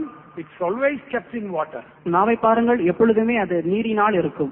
నాలుకను చూడుడి, నీ నాలుక ఎల్లప్పుడు కూడా నీటిలోనే ఉన్నట్లుగా ఉన్నది. But how often it really comes out of that and creates problem. அதிலிருந்து சில சமயங்களிலே வந்து பெரிய பிரச்சனைகள் உண்டு பண்ணுகிறது. అయితే ఎంత తరచుగా దాని నుండి అది బయటకు వచ్చి ఎన్ని సమస్యలను కలుగజేస్తున్నది. Please listen carefully. The Bible says if you got an evil tongue, your future will be evil. நீங்க நன்றாக கூர்ந்து கேளுங்கள். வேதம் சொல்லுகிறது உங்களுடைய தீமையான உங்களோட தீமையான நாவினாலே தீமையான எதிர்காலம் இருக்கும் என்று சொல்லுகிறது. చాలా జాగ్రత్తగా వినుడి. నీకు చెడ్డ నాలుక ఉండినట్లయితే నీకు భవిష్యత్ కాలం కూడా చాలా దౌర్భాగ్యంగా చెడ్డగా ఉండును. If your tongue is evil, your future will be evil. உங்களுடைய நாவு தீமையாக இருந்தால் உங்களுடைய எதிர்காலம் கூட தீமையாக கெட்டதாக இருக்கும். మీ యొక్క నాలుక చెడ్డగా ఉన్నట్లయితే మీకు భవిష్యత్ అంతా కూడా అది చెడ్డగాను కీడుగానే ఉండును. In 1 Peter chapter 3 verse 10 we read, "For he that will love life and see good days, let him refrain his tongue from evil and his lips that they speak no guile." முதலாம் பேதுரு 3ஆம் அதிகாரம் 10ஆம் வசனம், ஜீவனை விரும்பி நல்ல நாட்களை காண வேண்டும் என்கிறவன் பொல்லாப்புக்கு தன் நாவையும் கபடத்துக்கு தன் உதடுகளையும் விலக்கி காத்து. మొదటి పేతురు 3వ అధ్యాయము 10వ వాక్యము, జీవమును ప్రేమించి మంచి దినములు చూడబోడువాడు చెడ్డదాన్ని పలకకుండా తన నాలుకను కపటపు మాటలు చెప్పకుండా తన పెదవులను కాచుకొనవలెను. So if your tongue is evil, you will not see good days but evil days. உங்களுடைய நாவு பொல்லாததாக இருந்தால் நீங்கள் நல்ல நாட்களை அல்ல தீமையான நாட்களே காண்பீர்கள். మీ నాలుక చెడ్డగా ఉన్నట్లయితే మంచి దినములను కాదు చెడ్డ దినములే మీరు చూచెదరు. If your tongue is evil, you will not love life but you will love death. உங்கள் நாவு பொல்லாததா இருந்தால் ஜீவனை அல்ல நீங்கள் மரணத்தை விரும்புவீர்கள். మీ యొక్క నాలుక చెడ్డగా ఉన్నట్లయితే జీవమును కాదు గాని మరణమునే మీరు ప్రేమించెదరు. What we read, coming back to that rich man's story in the 24th verse, that what we read, that his tongue was tormented in the flame. ஐஸ்வரனுடைய சம்பவத்திற்கு மீண்டுமாக நாம் திரும்பி வரும்பொழுது 24ஆம் வசனத்தில் அவனுடைய நாவானது வறண்டு போயிற்று. ధనవంతుని గురించి మనం చదివినప్పుడు tormented in the flame. அந்த இடத்துல அது వేదனைపట్టు కొண்டிருந்தது. 24వ వాక్యమందు నా నాలుక అగ్ని జ్వాలలో యాతన పడుచు ఉన్నది. Be a child of God. If now if your tongue is tormenting others, that tongue will be tormented in hell later. உங்களுடைய நாவானது இப்பொழுது மற்றவர்களை வேதனைப்படுத்தினால் உங்களுடைய மரணத்துக்கு பிறகு உங்களுடைய நாவானது அக்னி ஜுவாலையிலே వేదనయాக்கப்படும். మీ యొక్క నాలుక ఇప్పుడు ఇతరులను బాధ కలిగించి ఉండినట్లయితే పిమ్మట అది నరకంలో అగ్ని జ్వాల మధ్య యాతన పడుచు ఉండును. You know, the purpose of our ministry is to prepare people for heaven. நம்மளுடைய ஊழியத்தின் நோக்கமானது ஜனங்களை தேவனுடைய வருகைக்கு ஆயத்தமாக்கப்படுத்துவதுதான். మన యొక్క సేవ యొక్క ఉద్దేశం ఏదనగా జనులను ప్రభు యొక్క రాకడకు పరలోకమునకు సిద్ధపరచుటే. How many people find that their tongue is so bad and that takes them to hellfire? எத்தனை பேருடைய நாவானது பொல்லாப்பா இருந்தது அவர்களை நரகத்துக்கு கொண்டு போயிருக்கிறது இதை நாம் பார்க்கிறோம். ఎంతమంది ఇలాగ మీరు తలంచుకుంటున్నారు మీకు నాలుక అంటే చెడ్డగా ఉండి నరకాగ్నిలోనికి మిమ్మల్ని తీసుకొని వెళ్ళునని. I plead with all dear ones, if you got an angry tongue, a hot temper, cry, and the Lord is well able to deliver and give a cool tongue. அருமையானவர்களே, உங்கள் யாரெல்லாம் முன்கோபமாக அல்லது பொல்லாப்பு நிறைந்த நாவுடையலாக இருந்தால் இப்பொழுது நீங்கள் தேவனிடத்தில் கண்ணீரோடு வேண்டுங்கள், தேவன் இறங்கி அதிலிருந்து விடுதலை தருவார். కావున ప్రియులారా, మీలో ఎవరికైనా ముక్కోపం గల చెడ్డ నాలుక ఉన్నట్లుగా గ్రహించినట్లయితే దేవుని పట్ల చూసి మీరు కేకలు వేసి అడుగుడి, ప్రభు మీకు మంచి చల్లని నాలుక మీకు అనుగ్రహించును. And next what we read about the rich man in the 25th verse, but Abraham said, "Son, remember that thou in thy lifetime received thy good things." ஐஸ்வானை குறித்து 25ஆம் வசனத்தில் மீண்டுமாக நாம் வாசிக்கும் பொழுது, மகனே நீ பூமியிலே உயிரோடு இருக்கும் காலத்தில் உன் நன்மைகளை அனுபவித்தாய். 25వ వాక్యమందు ఇంకను ధనవంతుని గురించి అందుకు అబ్రహాము, కుమారుడా నీవు నీ జీవిత కాలమందు నీకు ఇష్టమైనట్టు సుఖము అనుభవించితివి. It looks he was only receiving and receiving and receiving and never giving. இதுல நாம் பார்க்கிறோம் அவன் பெற்றுக்கொண்டே இருந்தானே ஒழிய அவன் யாருக்கும் கொடுக்கவில்லை. దీనిని బట్టి అతడు తీసుకొంటున్నాడే గాని ఇతరులకు ఇచ్చటలేదు. The rich man being a Hebrew, a Jew, he was supposed to give faithfully tithes and offerings, so obviously he never did that. யூதனாக இருந்ததான் இந்த ஐஸ்வர்யவான் அவன் தசம்பாகங்கள் காணிக்கல் தர வேண்டும். ஆனால் இதிலிருந்து தெளிவாக தெரிகிறது அவன் அவ்விதமாக எதுவும் கொடுக்கவில்லை. ఒక హెబ్రీయునిగా లేక ఒక యూదునిగా ఉన్నటువంటి ఒక ధనవంతుడు నమ్మకంగా తన యొక్క దశంభాగం చెల్లించవలెను, అయితే అతడు చెల్లించినట్లుగా తెలియట్లేదు. Father Abraham says, "Son, on earth You were only receiving and receiving. You were never giving. தகப்பனாக ஆபிரகாம் சொல்லுகிறார், மகனே நீ பூமியில் இருந்த காலமும் நீ நன்மைகளை வாங்கிக் கொண்டே பெற்றுக்கொண்டே இருந்தாய் என்று சொல்லுகிறார். తండ్రి అయినటువంటి అబ్రహాం చెప్తున్నాడు, కుమారుడా నీవు ఈ భూమి మీద ఉండినప్పుడు పొందుతున్నావు, అన్ని మంచి కార్యములను తీసుకొని ఉన్నావు. He was a rich man. He might have had a very good big house, perhaps so many other properties and riches and so many facilities, but he never bothered to give anything to God or to others. அவன் ஐஸ்வரனா இருந்தபடினால அவனுக்கு நல்ல வீடு இருந்திருக்கும், அநேக சொத்துக்கள் இருந்திருக்கும், சுகபோகமாக அவன் வாழ்ந்திருக்கலாம். ஆனால் அவனோ தேவனுக்கோ அல்லது ஜனங்களுக்கோ ஒன்றும் கொடுக்கவில்லை. అతను ఒక ధనవంతుడు కనుక మంచి ఇల్లును మంచి ఆస్తిపాస్తులను అతనికి భూములన్నీ కూడా కలిగి ఉండవచ్చును. అయితే దేవునికైనను ఇతరులకైనను అతను ఏమీ కూడా ఇచ్చటలేదు. Perhaps that may be the reason he went to hell. We don't know. ஒருவேளை அவன் நரகத்துக்கு போனதற்கு இது காரணம் இருக்கலாம், அதை நாம் அறிய முடியாது. ఒకవేళ నరకమునకు వెళ్ళుటకు ఇది కారణమై ఉండవచ్చును, మనకు తెలియదు. In Malachi chapter 3 from verse 7 what we read, if you do not give tithes properly, you turned your face away from God. மல்கியாவில் 9ஆம் வசனத்தில் நாம் வாசிக்கிறோம், நீங்கள் தசபாங்கத்தில் ஒழுங்கா கொடுக்காவிட்டால் உங்களுடைய முகத்தை தேவனுக்கு அப்புறமாக திருப்பிக் கொள்கிறீர்கள் என்றுதான் வாசிக்கிறோம். మలాకి 3వ అధ్యాయము 7వ వాక్యం నుండి మనం చదివినప్పుడు, దేవునికి మనము 10వ భాగము చెల్లింపకుండా ఉండినట్లయితే మనకు ముఖములను దేవుని యొక్క తట్టు కాకుండా మనం తిప్పి వేసుకుంటున్న వారమే ఉన్నాము. Return unto me and I will return unto you. என்னிடம் திரும்புங்கள், நான் உங்கள் பட்சமாக திரும்புவேன். మీరు నా తట్టు తిరిగిన ఎడల నేను మీ తట్టు తిరుగుదును. When we do not give God's portion, we are turning away from God. தேவனுக்கு செலுத்த வேண்டிய கொடுக்க வேண்டிய காரியங்களை நாம் கொடுக்காமல் போனால் நாம் தேவனை விட்டு வேறு பக்கத்தில் திரும்பிக் கொள்கிறோம். దేవునికి ఇవ్వవలసినటువంటి భాగము మనం ఇవ్వకుండా ఉండినట్లయితే మన యొక్క ముఖమును దేవుని యొద్ద నుండి మనం తిప్పి వేసుకుంటున్నాము. Will a man rob God? Yet you have robbed me. మనుషుని దేవుని వంచికలామా, నీంగలో என்னை వంచిக்கிறீர்கள். మానవుడు దేవుని యొద్ద దొంగిలినా, అయితే మీరు నా యొద్ద దొంగిలితిరి. But you say, wherein have we robbed thee? In tithes and offerings. இதனாலே உம்மை வஞ்சித்தோம் என்கிறீர்கள், దశభాగத்திலும் కాணிకైలు தானே. దేని విషయంలో మేము నీ యొద్ద దొంగిలితిమని మీరందరూ 10వ భాగమును ప్రతిష్ఠార్పణములను ఇయ్యక దొంగిలితిరి. You are cursed with a curse, for you have robbed me, even this whole nation.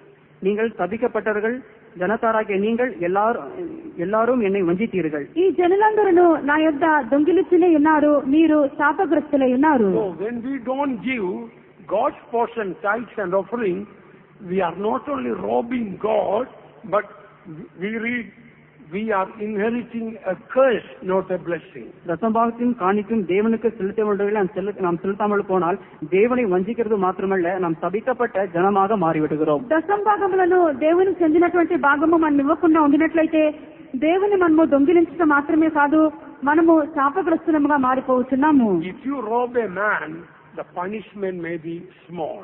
மனுஷனை வஞ்சித்தால் தண்டனை குறைவாக தான் இருக்கும். ఒక మనిషిని ஒரு மனிதனை திருடினால் దండనే కుறைவாக தான் இருக்கும். ఒక మనిషిని వద్ద మనం దొంగిలించినట్లయితే మన శిక్ష కొద్దిగానే ఉండును. If you go to the president or the prime minister's palace and rob, that is going to be very serious offense.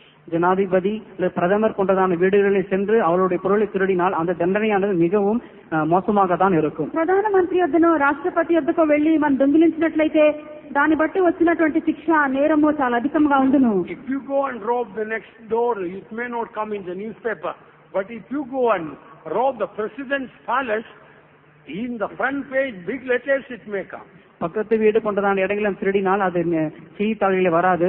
ஆனால் ஜனாதிபதி பிரதமர் போன்றதான அவருடைய மாளிகையில் சென்று நாம் திருடினால் செய்தித்தாள்களில் முதல் பக்கத்தில் பெரிய எழுத்திலே இந்த திருட்டின் செய்தியானது வந்துவிடும். ప్రతి ఇంటి వద్దకు వెళ్లి మనం దొంగిలించినట్లయితే ఆ కార్యం ఎవరికి కూడా తెలియబడదు. కానీ రాష్ట్రపతి ఇంటిలో మనం దొంగిలించినట్లయితే ఆ దినమే మరుసటి దినంలో వార్తాపత్రికల యందు మొదటి పేజీలోనే పెద్ద అక్షరములతో ఫలాని వారు దొంగిలించినారని చెప్పి వ్రాయబడును. I hope there is nobody here who is robbing God and inheriting a curse rather than a blessing. தேவனை திருடி ஆசீர்வாதத்துக்கு பதிலாக சாபத்தை சேர்க்கிறவர்கள் இங்க யாரும் இல்லை என்று நான் விசுவாசிக்கிறேன். దేవుని యొద్ద దొంగిలించి ఆశీర్వాదమును కాక శాపమునే తమ మీద తీసుకుని వచ్చేవారు ఎవరిని ఇక్కడ లేరని అనుకుంటున్నాను. In case anybody is in that state, today you must make a decision. And also when God will give the money, restore all the money you robbed from God. ஒரு இன்று அப்பேற்பட்ட நிலைமையில் யாரையும் இருப்பின் நீங்கள் இப்பொழுது தீர்மானம் செய்யுங்கள். தேவன் உங்களுக்கு பணம் கொடுத்தால் தேவனத்தில் வஞ்சித்ததான அல்லது திருடிதான எல்லா காரியமும் அவருக்கு செலுத்தி விடுங்கள். అటువారు ఎవరైనా ఇక్కడ ఉండినట్లయితే మీరు దేవుని యొద్ద తీర్మానం చేయుడి. అప్పుడు ప్రభు దానికి తగినటువంటి డబ్బంతా కూడా మీకు ఇచ్చును. మీరు దొంగిలించినదంతా కూడా మీరు ప్రభువునకు మీరు తిరిగి చెల్లింపగలరు. The Bible says, except you pay the last penny, you will be put in the prison. எதுவும் சொல்றது செலுத்த வேண்டியதான மீது எல்லாவற்றையும் செலுத்தினால் ஒழிய அல்லாவிட்டால் நீ சிறைச்சாலையில் இருப்பாய் என்றுதான் வேதத்தில் பார்க்கிறோம். వాక్యం చెప్పుతున్నది కడపటి కాసు చెల్లించినంత వట్టు కూడా నీవు బాధించు వారి యొద్ద నేను ఉండు. And the next thing that we read about the rich man in the 26th verse, and beside all this between us and you there is a great gulf fixed, so that they which would pass from hence to you cannot, neither can they pass to us that would come from thence. 26ஆம் வசனத்திலே ஆயத்தவானிக்கிறது இன்னும் அதிகமாக வாசிக்கும் பொழுது, இவ்விடத்திலிருந்து உங்களிடத்திற்கு கடந்து போகவும் அவ்விடத்திலிருந்து எங்களிடத்திற்கு கடந்து வரவும் மனதுள்ளவர்களுக்கு கூடாதபடிக்கு எங்களுக்கும் உங்களுக்கும் நடுவே பெரும் பிளவு உண்டாக்கப்பட்டிருக்கிறது என்றான். ఇంకా ఇక ధనవంతుని గురించి మనం చదివినప్పుడు 26వ వాక్యమందు, అంతేకాక ఇక్కడి నుండి మీ యొద్దకు దాటగోరు వారు దాటిపో జాలకుండినట్లును అక్కడి వారు మా యొద్దకు దాటి రాజాలకుండినట్లును మాకును మీకును మధ్య మహా అగాధం ఉంచబడి ఉన్నదని చెప్పాను. See, when the rich man landed in hell, he looked up and he wanted the Lazarus to come and dip his finger in water and cool his tongue. ஐஸ்லோ நரகத்துக்கு சென்ற பிறகு அவன் வானத்தை அன்னார்ந்து பார்க்கும் பொழுது அவனுக்கு லாசருவானவன் தன்னுடைய விரலிலே தண்ணீரை துவைத்து அவனுக்கு தாகத்தை தீர்க்கும்படியாக தண்ணீர் கொடுக்கும்படியாக அவன் விரும்பினான். ధనవంతుడు నరకమునకు వెళ్ళిన పిమ్మట తన కన్నులెత్తి పైకి చూసి లాజరు తన యొక్క విరేలి పనును నీటిలో ముంచి తన యొక్క నాలుకను చల్లార్చుటకు పంపమని చెప్పి కేకలు వేయిస్తున్నాడు. But Father Abraham told, there is a great gulf fixed between you and us. Therefore, we cannot come to you, you cannot come to us. தகப்பனாக ஆபிரகாம் சொன்னார், உங்களுக்கும் எங்கள் நடுவே பெரும் பிளப்பு இருக்கிறபடினால் அங்கிருக்கிறவர்கள் இங்கோ அல்லது இங்கிருக்கிறவர்கள் அங்கு கடந்து வர முடியாது என்று சொன்னார். అయితే తండ్రి అయినటువంటి అబ్రహాం ఇలాగనే చెప్తున్నాడు, మాకును మీకును మధ్య మహా అగాధం ఉంచబడి ఉన్నది, కావున అక్కడి వారు ఇక్కడికి రాలేరు, ఇక్కడి వారు అక్కడికి వెళ్ళలేరు. What is the spiritual meaning of this? இதனுடைய ஆவிக்குரிய கருத்து என்ன? దీని యొక్క ఆత్మీయమైన అర్థం ఏమి? This great gulf shows your heart is away from somebody else's heart and you don't have a close relationship. Something is blocking your relationship with your brother and your sister. இந்த பெரும் பிளப்பானது உங்களுக்கும் அல்லது மற்றவர்களுக்கும் இருக்கிறதான அந்த பெரும் இடைவெளியை காட்டுகிறது. இந்த இடைவெளி தான் உங்களுக்கும் அல்லது சகோதரர்களுக்கும் சகோதரிக்கும் உங்களுக்கும் இருக்கிறதான இடைவெளியாக இருக்கிறது. ఈ యొక్క మహా అగాధం అని చెప్పినప్పుడు మీ యొక్క హృదయమునకు ఇతరుల యొక్క హృదయమునకు మధ్య చాలా ఖాళీగా అది కనబడుతున్నది. అదే ఇక్కడ చెప్పబడినట్లు ఆ రెండు హృదయంలో ఉంచబడినటువంటి మహా అగాధమైనది. People outside may not know, but in your heart you keep a distance from the other person.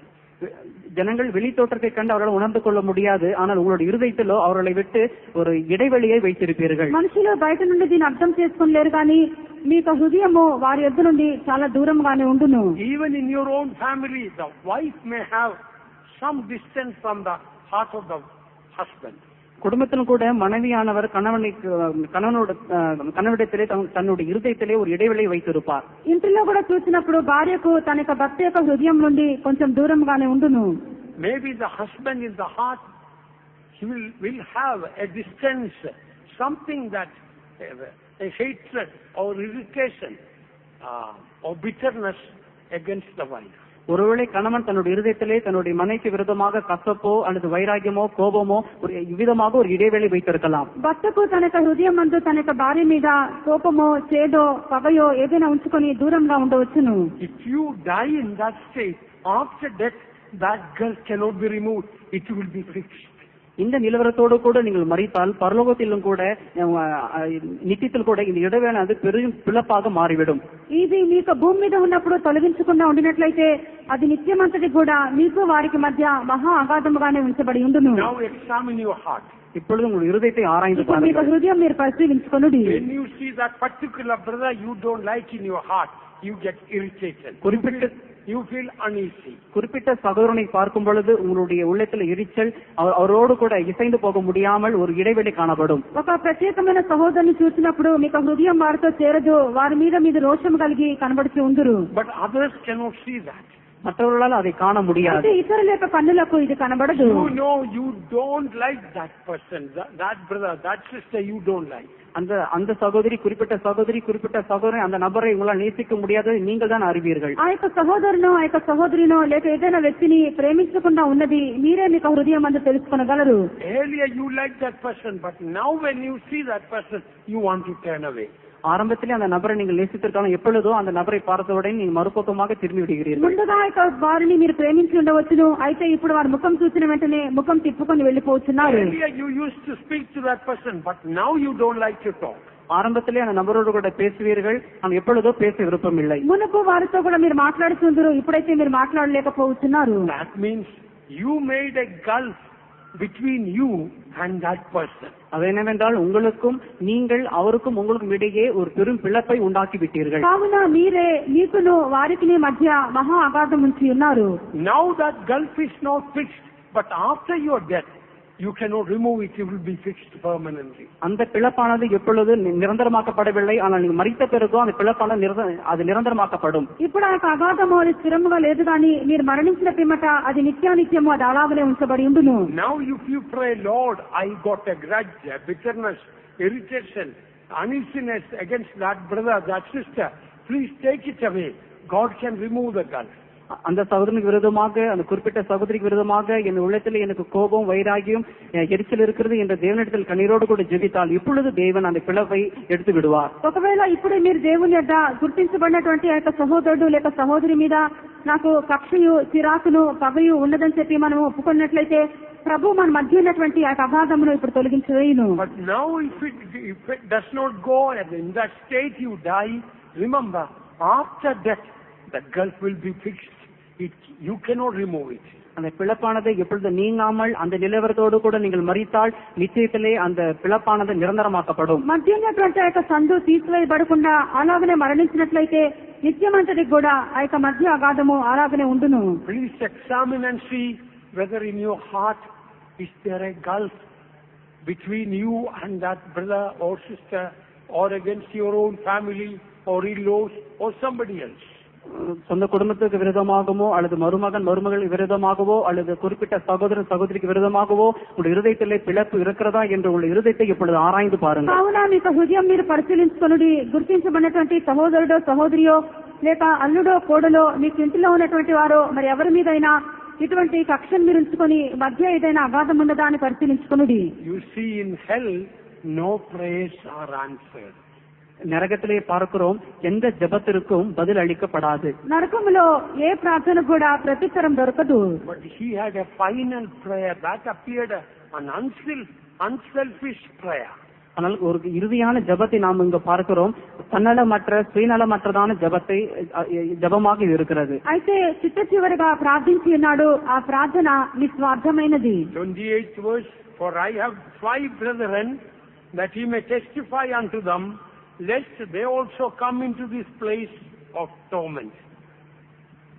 Abraham 28 நீர் அவனை 28వ వాక్యమందు వారిని ఇక వేదనకరమైన స్థలములకు రాకుండా వారిని సాక్ష్యం ఇచ్చుటకై నా తండ్రి ఇంటికి వారిని పంపవల్లని నిన్ను వేడుకొంచున్నానని చెప్పాను. 27వ వచనం, அப்படியானால் தகப்பனே எனக்கு 5 பேர் சகோதரர் உண்டு, அவர்களுக்கு வேதனை உள்ள இந்த இடத்திற்கு வராதபடி அவன் போய் அவர்களுக்கு சாட்சியாக அறிவிக்கும் பொருட்டு. The last desire he had was about testifying. கடைசி வாஞ்சை அவனுக்கு இருந்தது சாட்சி கொடுக்கட்டும். అతనికి ఉన్నటువంటి చిట్ట చివరి వాంఛ సాక్ష్యం ఇచ్చుట. He never, while on earth, he never understood the importance of giving testimony. பூமியில இருக்கும் பொழுது சாட்சி கொடுக்க வேண்டும் என்றதான அந்த காரியத்தின் மேல் அவனுக்கு வாஞ்சை இல்லாமல் இருந்தான். అతడు భూమి మీద ఉండినప్పుడు సాక్ష్యం ఇచ్చుట అన్నటువంటి విషయం గురించి ఏమాత్రం పట్టింపు లేకుండా ఉండేను. I am not simply telling about testifying in the church. Many people may testify. சபையில சாட்சி கொடுக்கறதை குறித்து அந்த சாட்சி குறித்து நான் குறிப்பிடவில்லை. సంఘంలో సాక్ష్యం చెప్పుటని మాత్రం గురించి నేను చెప్పుటలేదు. You meet a sinner, he's on the way to hell, but do you testify about Jesus to him? பாதாளத்துக்கு அழிவை நோக்கி சென்றுகிறதான பாவியை சந்தித்து அவனிடத்தில் இயேசு கிறிஸ்துவை குறித்து நீங்கள் சாட்சி கொடுத்தீர்களா? మీరు దారిలో వెళ్తున్నప్పుడు ఒక పాపి మీకు ఎదురవును, అతనికి మీరు యేసుక్రీస్తుని గురించినటువంటి కార్యములను మీరు సాక్ష్యంగా చెప్పి ఉన్నారా? I know there are so many times I am guilty. Always I didn't testify to others about my Jesus. என்னுடைய இயேசு குறித்து அநேகருக்கு என்னுடைய சாட்சி நான் சொல்லவில்லை. அதை குறித்து நான் குற்றமுள்ளவனாய் இருக்கிறேன். అనేక సార్లు నేను కూడా నా యొక్క యేసుని గురించి నేను సాక్ష్యం ఇవ్వలేదు, దానిని గురించి నేను నేరం గలవాడని ఉన్నాను. If we had testified to all the people whom we meet, how many people could have been saved by now? எல்லா ஜனங்களும் நாம் சந்திக்கிற எல்லா ஜனங்களும் இயேசு கிறிஸ்துவுக்கு சாட்சி கொடுத்து அதன் மூலமா எத்தனை ஜனங்கள் ரட்சிக்கப்பட்டிருக்கிறார்கள். మనం ఎదుర్కొంటున్నటువంటి ప్రతి మనిషిని యొద్ద యేసుని గురించి మనం సాక్ష్యం ఇచ్చినట్లయితే ఇప్పటికి ఎంత మంది రక్షింపబడి ఉందరు? I know you and I, we all missed testifying to others. மற்றவர்கள் சாட்சி கொடுக்க நீங்களும் நானும் అనేక தடவை தவறி இருக்கிறோம். నీవు నేను ఇతరులకు సాక్ష్యం ఇచ్చుతున్నటువంటి విషయంలో అనేక సార్లు తప్పిపోయి ఉన్నాము. At least shall we make a consecration this morning? இந்த காலையிலே ஒரு இப்படிப்பட்டதான ஒரு தீர்மானத்தை நாம் எடுப்போமா? ఇప్పుడైనా ఇక ఉదయ కాలమైనా ఇటువంటి ఒక తీర్మానం ప్రతిష్ట మనం చేసేద్దాము. Lord, give me grace according to the grace you give. I want to testify to others. தேவனே எனக்கு கிருபை தாரும், நீர் தருகிறதான கிருபையின் அளவு தக்கதாக நான் சாட்சி கொடுக்கட்டும். ప్రభువా నా కృప అనుగ్రహించుము, మీరు అనుగ్రహించినటువంటి కృపకు తగినట్లుగా ఇతరులకు నేను సాక్ష్యం ఇచ్చేదను. I remember about a young man when he was 21, he prayed. 21 வயது நிறைந்ததான ஒரு வாலிபனை குறித்து எனக்கு நினைவு உண்டு. அவன் விதமாக ஜெபித்தான். 21 సంవత్సరముల వయసు గల ఒక యవనుడు నాకు తెలియను, అతడు ఇలాగ ప్రార్థన చేసి ఉన్నాడు. I don't ask any material blessings. தேவனே எனக்கு எந்த விதமான பொருளாதாரமான காரியங்களுக்காக நான் ஜெபிக்கவில்லை. ఎటువంటి వస్తువులో ఇటువంటి ఆశీర్వాదం లేదు కూడా నాకు అక్కరలేదు. In this year give me 21 souls. இந்த ஆண்டிலே எனக்கு 21 ஆத்துமாக்களை தாரும். ఈ యొక్క సంవత్సరంలో నాకు 21 ఆత్మలను నీవు అనుగ్రహించుము. When he ended the 21st year and entering to the 22nd year of his life, அவனுடைய வாழ்க்கையில இந்த 21 ஆண்டு கழிந்து 22ஆம் வருஷத்துக்குள்ள பிரவேசிக்கும் பொழுது தேவன் அவனுக்கு 21 ஆத்துமாக்களை கொடுத்தார். తన జీవితం ముందు 22 సంవత్సరంలో వచ్చినప్పుడు 21 ఆత్మలు ప్రభు అతనికి అనుగ్రహించెను. He gave the testimony saying God gave 21 souls to him. எனக்கு தேவன் 21 ஆத்துமாக்களை கொடுத்தார் என்று அவன் சாட்சி கொடுத்தான். దేవుడు నాకు 21 ఆత్మలను అనుగ్రహించినాడని సాక్ష్యం ఇచ్చెను. Once because you and I neglected testifying, so many people already gone to hell also. பிரியமானவர்களே, நீங்களும் நானும் சாட்சி கொடுக்காத நிமித்தமாக அநேக ஜனங்கள் இது நிமித்தமாக நரகத்துக்கு சென்றிருக்கிறார்கள். నీవు నేను సాక్ష్యం ఇవ్వకపోవటం బట్టి ఇప్పటికీ అనేక ఆత్మలు నరకమునకు వారు వెళ్ళి ఉన్నారు. Look at the rich man. After going to hell, he realized the importance of testifying to others. மற்றவர்களுக்கு சாட்சி கொடுக்கிறதான அந்த காரியத்தை குறித்து ஐஸ்வர்வான் நரகத்துக்கு சென்ற பிறகு உணர்கிறதை நாம் பார்க்கிறோம். ఈ యొక్క ధనవంతుడు నరకంలోకి వెళ్లిపోయిన పిమ్మట సాక్ష్యం ఇచ్చుట అన్నటువంటి కార్యం గురించి అప్పుడే తెలుసుకుంటున్నాడు. After your death, after my death, it will be too late to realize the importance of testifying to others. உங்களுடைய மரணத்துக்கு பிறகு, என்னுடைய மரணத்துக்கு பிறகு பிறருக்கு சாட்சி கொடுக்கிறதை நினைத்து உணரும் போது அது மிகவும் காலம் தாமதமாக போய்விடும். నీ మరణము నా యొక్క మరణం అయిపోయిన పిమ్మట సాక్ష్యం ఇవ్వాలని చెప్పి మనం అనుకున్నట్లయితే అది అప్పటికే చాలా ఆలస్యం అయిపోయినది. Beloved ones, we have only a very short time left. Jesus may come any moment. பிரியமானவர்களே, மிக குறுகிய காலம் மாத்திரம் இருக்கிறது. கர்த்தராகிய இயேசு கிறிஸ்து எந்த வேளையிலும் வந்து விடுவார். ప్రియులారా, మన కొంచెం కాలం మాత్రమే కలదు. మన ప్రభువైన యేసుక్రీస్తు ఎప్పుడైనా కూడా రావచ్చును. I think for most of the people here seated, I think we may not die, but God wants us to fly. நான் நினைக்கிறேன், நீங்க அமர்ந்திருக்கிற அநேகர் நீங்க மரிக்க மாட்டீர்கள். கர்த்தராகிய இயேசு கிறிஸ்து வரும்பொழுது நீங்க பறந்து போய் விடுவீர்கள் என்றுதான் நான் நினைக்கிறேன். నేను అనుకుంటున్నాను, ఇక్కడ కూర్చున్నటువంటి వారిలో అనేకులు మరణించరు గాని ప్రభు యొక్క రాకడ వచ్చినప్పుడు ఎగిరిపోయేదురు. Anyway, it is left into the hands of God to decide. எப்படியோ இந்த காரியம் கர்த்தருடைய கரத்தில் ஒப்புவிக்கப்பட்டிருக்கிறது. అయితే ఇక కార్యము ప్రభు చేతనే నిర్ణయించబడును. In either case, we have only a little time to live on this earth. நமக்கு భూమిలో జీవిక కురిగే కాలం మాత్రమే ఉంది. లేనట్లయితే ఇక భూమి మీద మనం జీవించటకు కొద్దిపాటి కాలం మాత్రం మనకు కలదు. Please examine our heart. Is it close to God or far away from God? நம்முடைய இருதயத்தை ஆராய்ந்து பார்ப்போம். நம்முடைய இருதயமானது தேவனுடைய இருதயத்துக்கு நெருங்கி இருக்கிறதா அல்லது దూరத்தில் తల్లి இருக்கிறதா? మనకు హృదయం మనం పరిశీలించుకుందాము. మన హృదయము దేవునికి సమీపంగా ఉన్నదా లేక దూరంగా వెళ్ళిపోయి ఉన్నదా? Will you make a consecration with your tongue that, Lord, I don't want to create hell through my tongue. I want to create heaven.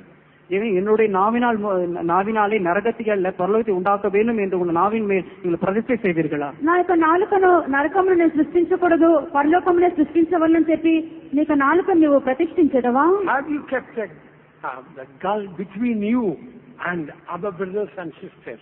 மற்ற சகோதரர்களுக்கும் சகோதரிக்கும் விரோதமாக நீங்கள் இடைவெளி வைத்திருக்கிறீர்களா? నీకును ఇతర సహోదర సహోదరులకు మధ్య నువ్వు ఏదైనా అగాధం ఉంచి ఉన్నావా? Today if we pray, the Lord can remove that gulf. இப்பொழுது இன்று நீங்கள் ஜெபித்தால் தேவன் அந்த பிளவை எடுத்து விடுவார். ఈ దినము మీరు ప్రార్థించినట్లయితే ప్రభు ఆ యొక్క మధ్యస్థలం తీసివేయును. But after death, that great gulf will be fixed. Man or God cannot remove it. மரணத்துக்கு பிறகு அந்த பெரிய பிளப்பானது அது நிரந்தரமாக்கிவிடும். மனிதனோ தேவனோ அதை நீக்க முடியாது. మరణం పిమ్మట ఆ యొక్క అగాధం అలాగనే నిర్ణయించబడి ఉండును. మనుషుడు గాని దేవుడు గాని దాన్ని తీసివేయలేడు. We are not waiting to die. We are waiting to fly. நாம் மரிக்க காத்துக் கொண்டிருக்கவில்லை, பறக்கதான் காத்துக் கொண்டிருக்கிறோம். మరణించటకు మనం కనిపెట్టట్లేదు కానీ ఎగిరిపోవటకే మనం కనిపెట్టి ఉన్నాము. We make a consecration this new month. புதிய மாதத்திலே ஒரு பிரதிஷ்டை நாம் செய்வோமா? ఇక నూతన నెలలో మనం ఒక ప్రతిష్ట మనం చేస్తున్నాము. Last 10 months in many ways I wasted. இந்த 10 மாதங்கள் கடந்த 10 மாதங்கள் அநேக நாட்களை நான் வீணாக்கி விட்டேன். ప్రభువా గత 10 నెలలు నేను అనేక సార్లు వ్యర్థం చేసి ఉన్నాను. So many ways I grieved God and grieved others. மற்றவர்களையும் தேவனையும் அநேக நேரங்களில் அநேக வகைகளில் நான் துக்கப்படுத்தியிருக்கிறேன். అనేక సార్లు దేవుని ఇతరులను నేను దుఃఖపరిచి ఉన్నాను. Let us come to the throne of grace. God will have mercy on us. கிருபை சிங்காசன அண்டையிலே நாம் கிட்டி சேருமாக தேவன் நம்மில் கிருபையாக இருப்பார். కృపాసనం యొద్దకు సింహాసనం యొద్దకు మనము సమీపమునకు వచ్చేదము. ప్రభు మనందరికీ కృప అనుగ్రహించును గాక. He will bring us close to the heart of God. இன்று தேவன் அவருடைய இருதயத்துக்கு அருகாமையில் பக்கமாக கொண்டு வருவார். ఈ దినమున మన యొక్క దేవుడు తన హృదయమునకు సమీపముగా మనం తీసుకొని వచ్చును. Over the past 10 months since, God will forgive and wash us. 10 மாதத்திலே செய்ததான பாவங்கள் எல்லாம் தேவன் மன்னித்து அதை கழுவி விடுவார். గత 10 నెలల్లో మనం చేసినటువంటి పాపములను దేవుడు కడిగి క్షమించును. Don't wait for a new year to come for a new consecration. புதிய பிரதிஷ்டைக்கு புதிய வருடம் தான் வர வேண்டும் என்று நீங்கள் காத்துக் నూతన கொண்டிருக்கிறீர்கள். ప్రతిష్ట తీర్మానం చేయటకు క్రొత్త సంవత్సరం రావాలని కనిపెట్టవద్దు. At least, Lord, if you give me another 2 months of this year, let the end be better than the beginning of this year. ஆண்டவருக்கு சொல்லுவோம், இந்த 2 மாதத்தில் நீங்கள் இந்த ஆண்டில் நீங்கள் கொடுத்தால் இந்த 2 மாதத்தில் நல்ல பிரதிஷ்டையாக இருந்து ஆரம்பத்தை பார்க்கல முடிவு சம்பூர்ணமாய் இருக்க விரும்புகிறேன் என்று நாம் சொல்லுவோமாக. ప్రభా ఇక సంవత్సరంలో ఇంకనూ 2 నెలలు నాకు అనుగ్రహించినట్లయితే నేను ఇటువంటి ప్రతిష్టను చేస్తున్నాను. ఆరంభము కంటేను నా యొక్క అంతమే శ్రేష్టంగా ఉండనిమ్మని చెప్పి అడిగేదము. Shall we all stand up now? நாம் எல்லாம் எழுந்து நிற்போம். మనమందరం కూడా లేచి నిలబడదాము. Beloved ones, the Lord's holy presence is in this place. பிரியமானவர்களே, தேவனுடைய பரிசுத்த சமூகம் இந்த இடத்தில் இருக்கிறது. ప్రియులారా, దేవుని యొక్క పరిశుద్ధమైన సన్నిధి మన మధ్యలో ఉన్నది. He wants to come close to our hearts. அவர் நம்முடைய இருதயத்துக்கு பக்கத்தில் வர விரும்புகிறார். ఆయన మన యొక్క హృదయమునకు సమీపముగా రాగోరుచున్నాడు. Today the Lord is able to remove the great gulf. After that he cannot remove. மரணத்துக்கு பிறகு தேவன் பிளப்பை நீக்க முடியாது. ஆனா இன்றோ தேவன் அந்த பெரும் பிளப்பை நீக்க விரும்புகிறார். మరణం పిమ్మట ప్రభు తొలగించలేడు. ఇప్పుడు నీ మధ్య ఉన్నటువంటి అగాధములో ప్రభు తీసివేయ కోరుచున్నాడు. When the anointing comes first, it comes upon the tongue. Why? அபிஷேகம் வரும்பொழுது முதலாவது நாவின் மேல் வருகிறது. ஏன் தெரியுமா? అభిషేకం వచ్చినప్పుడు నాలుక మీద వచ్చుచున్నది. ఎందుకొరకు? On the day of Pentecost, the Holy Spirit came. First of all, Holy Spirit took hold of the tongue. பெந்தெகோஸ்து நாளிலே பரிசுத்த ஆவியானவர் வந்து இறங்கும் பொழுது அந்த பரிசுத்த ஆவியான நாவை தான் தன் பக்கமாக எடுத்துக்கொண்டார். పెంతెకోస్తు దినమున అభిషేకం దిగివచ్చినప్పుడు ప్రభు నాలికను తన స్వాధీనం చేసుకుని ఉన్నాడు. God changed the tongue, then everything can be changed. ஏனென்றால் தேவன் நாவை மாற்றினால் முற்றுமாக எல்லாவற்றையும் அவர் மாற்றி விடுவார். నాలుకను మార్చినట్లయితే సమస్తమును కూడా మార్చివేయగలడు. Anointing is going to come upon first in our tongue. நம்முடைய நாவின் மேலே இப்பொழுது முதலாவதாக அபிஷேகம் இறங்க போகிறது. నాలుక మీద ఇప్పుడు ఒక అభిషేకం దిగి రాబోతున్నది. We will speak in new tongues. நாம் புதிய நாவுகளை நாவாக பேசுவோம். మాట్లాడేదము. God will change everything new. அப்பொழுது தேவன் எல்லாவற்றையும் புதிதாக மாற்றி விடுவார். సమస్తము నూతనంగా మార్చును. Let us receive a new tongue. புதிய அபிஷேகத்தை புதிய நாவை நாம் பெற்றுக்கொள்வோம். నాలుక మనం పొందుతాము. Receive a new anointing. புதிய அபிஷேகத்தை நாம் பெற்றுக்கொள்வோம். Behold, I make all things new. இதோ நான் சகலவற்றையும் புதிதாக மாற்றினேன். ఇదిగో నేను సమస్తము నూతనమైనదిగా చేస్తున్నాను. Head to foot let an anointing come. உச்சந்தளவு உள்ளங்கால அபிஷேகம் இருக்கிறதை நான் காண்கிறேன். అది పాదం వరకు అభిషేకం జరుగుతున్నది. Hallelujah, hallelujah. Ramdara digara sikram dara shanamdara gira dara shanamdara. Ramdara digara sikram dara shanamdara digara.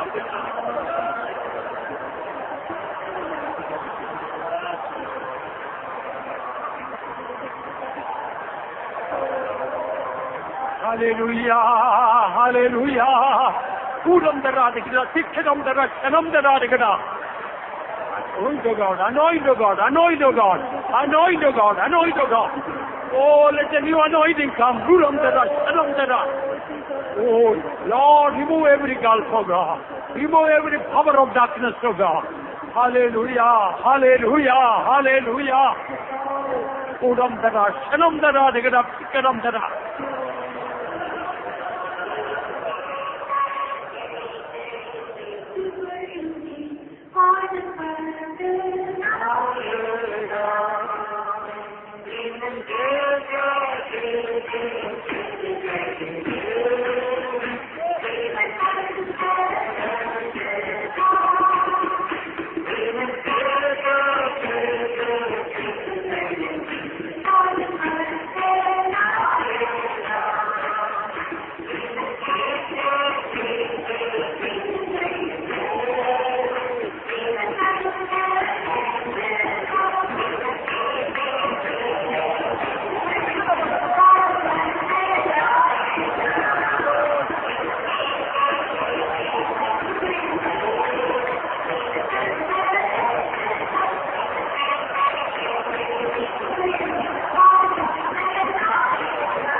Hallelujah, hallelujah, hallelujah.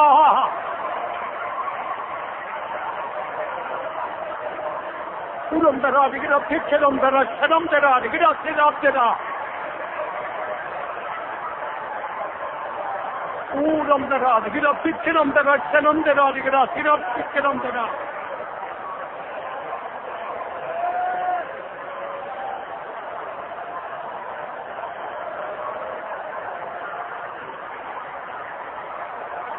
Uramdara, digada, Pikaramdara, Shanamdara, digada, Siddhamdara.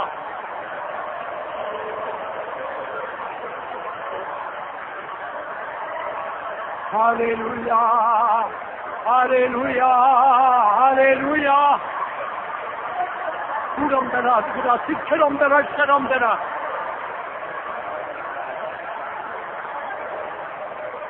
Hallelujah.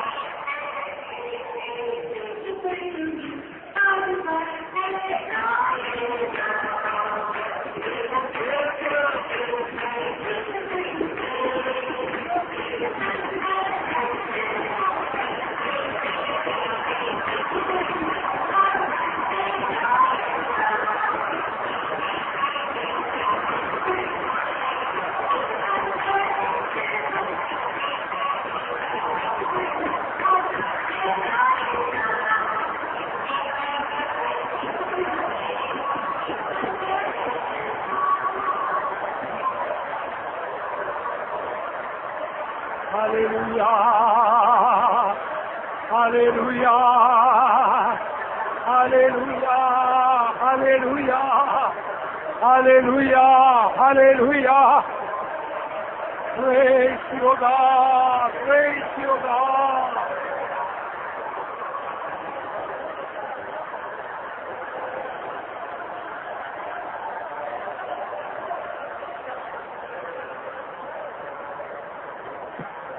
The Lord has forgiven our sins, and He is bringing us close to His heart. For that we will praise God. நம்முடைய பாவங்கள் எல்லாம் தேவன் மன்னித்து அவர் தம் அண்டையிலே நம்ம கிட்டி சேர்ந்தபடியால் நம்ம கர்த்தரை స్తోత్రిద్దాం. మన పాపములను కూడా దేవుడు క్షమించి తన హృదయములకు సమీపముగా ప్రభువు మనల్ని చేర్చినందుకై స్తోత్రించెదము. Praise the Lord. Praise the Lord. Praise the Lord. Praise the Lord. Praise the Lord. Praise the Lord. Praise the Lord. Praise the Lord. Praise the Lord. Praise the Lord helped us to remove all the gulf and between us and others, and giving the right relationship with others. Let's praise God.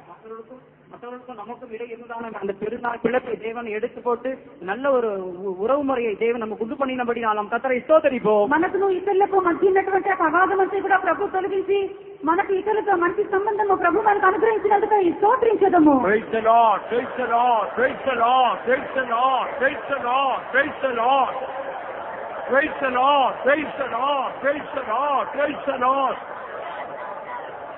The Lord graciously changing our tongue, making our tongue not hell but heaven. Let's praise God. கிருபையாக தேவன் நம்முடைய நாவை மாற்றி நரகமாக அல்ல பரலோகத்துக்காக அதை உருவாக்கி கொண்டிருக்கிறபடியால் நம்ம கர்த்தரை స్తోత్రిద్దాం. ప్రభు మనకు నాలుకను మార్చి నరకముగా కాదు పరలోకముగా దాన్ని సృష్టించినందుకై స్తోత్రించెదము. Praise the Lord. Praise the Lord. Praise the Lord.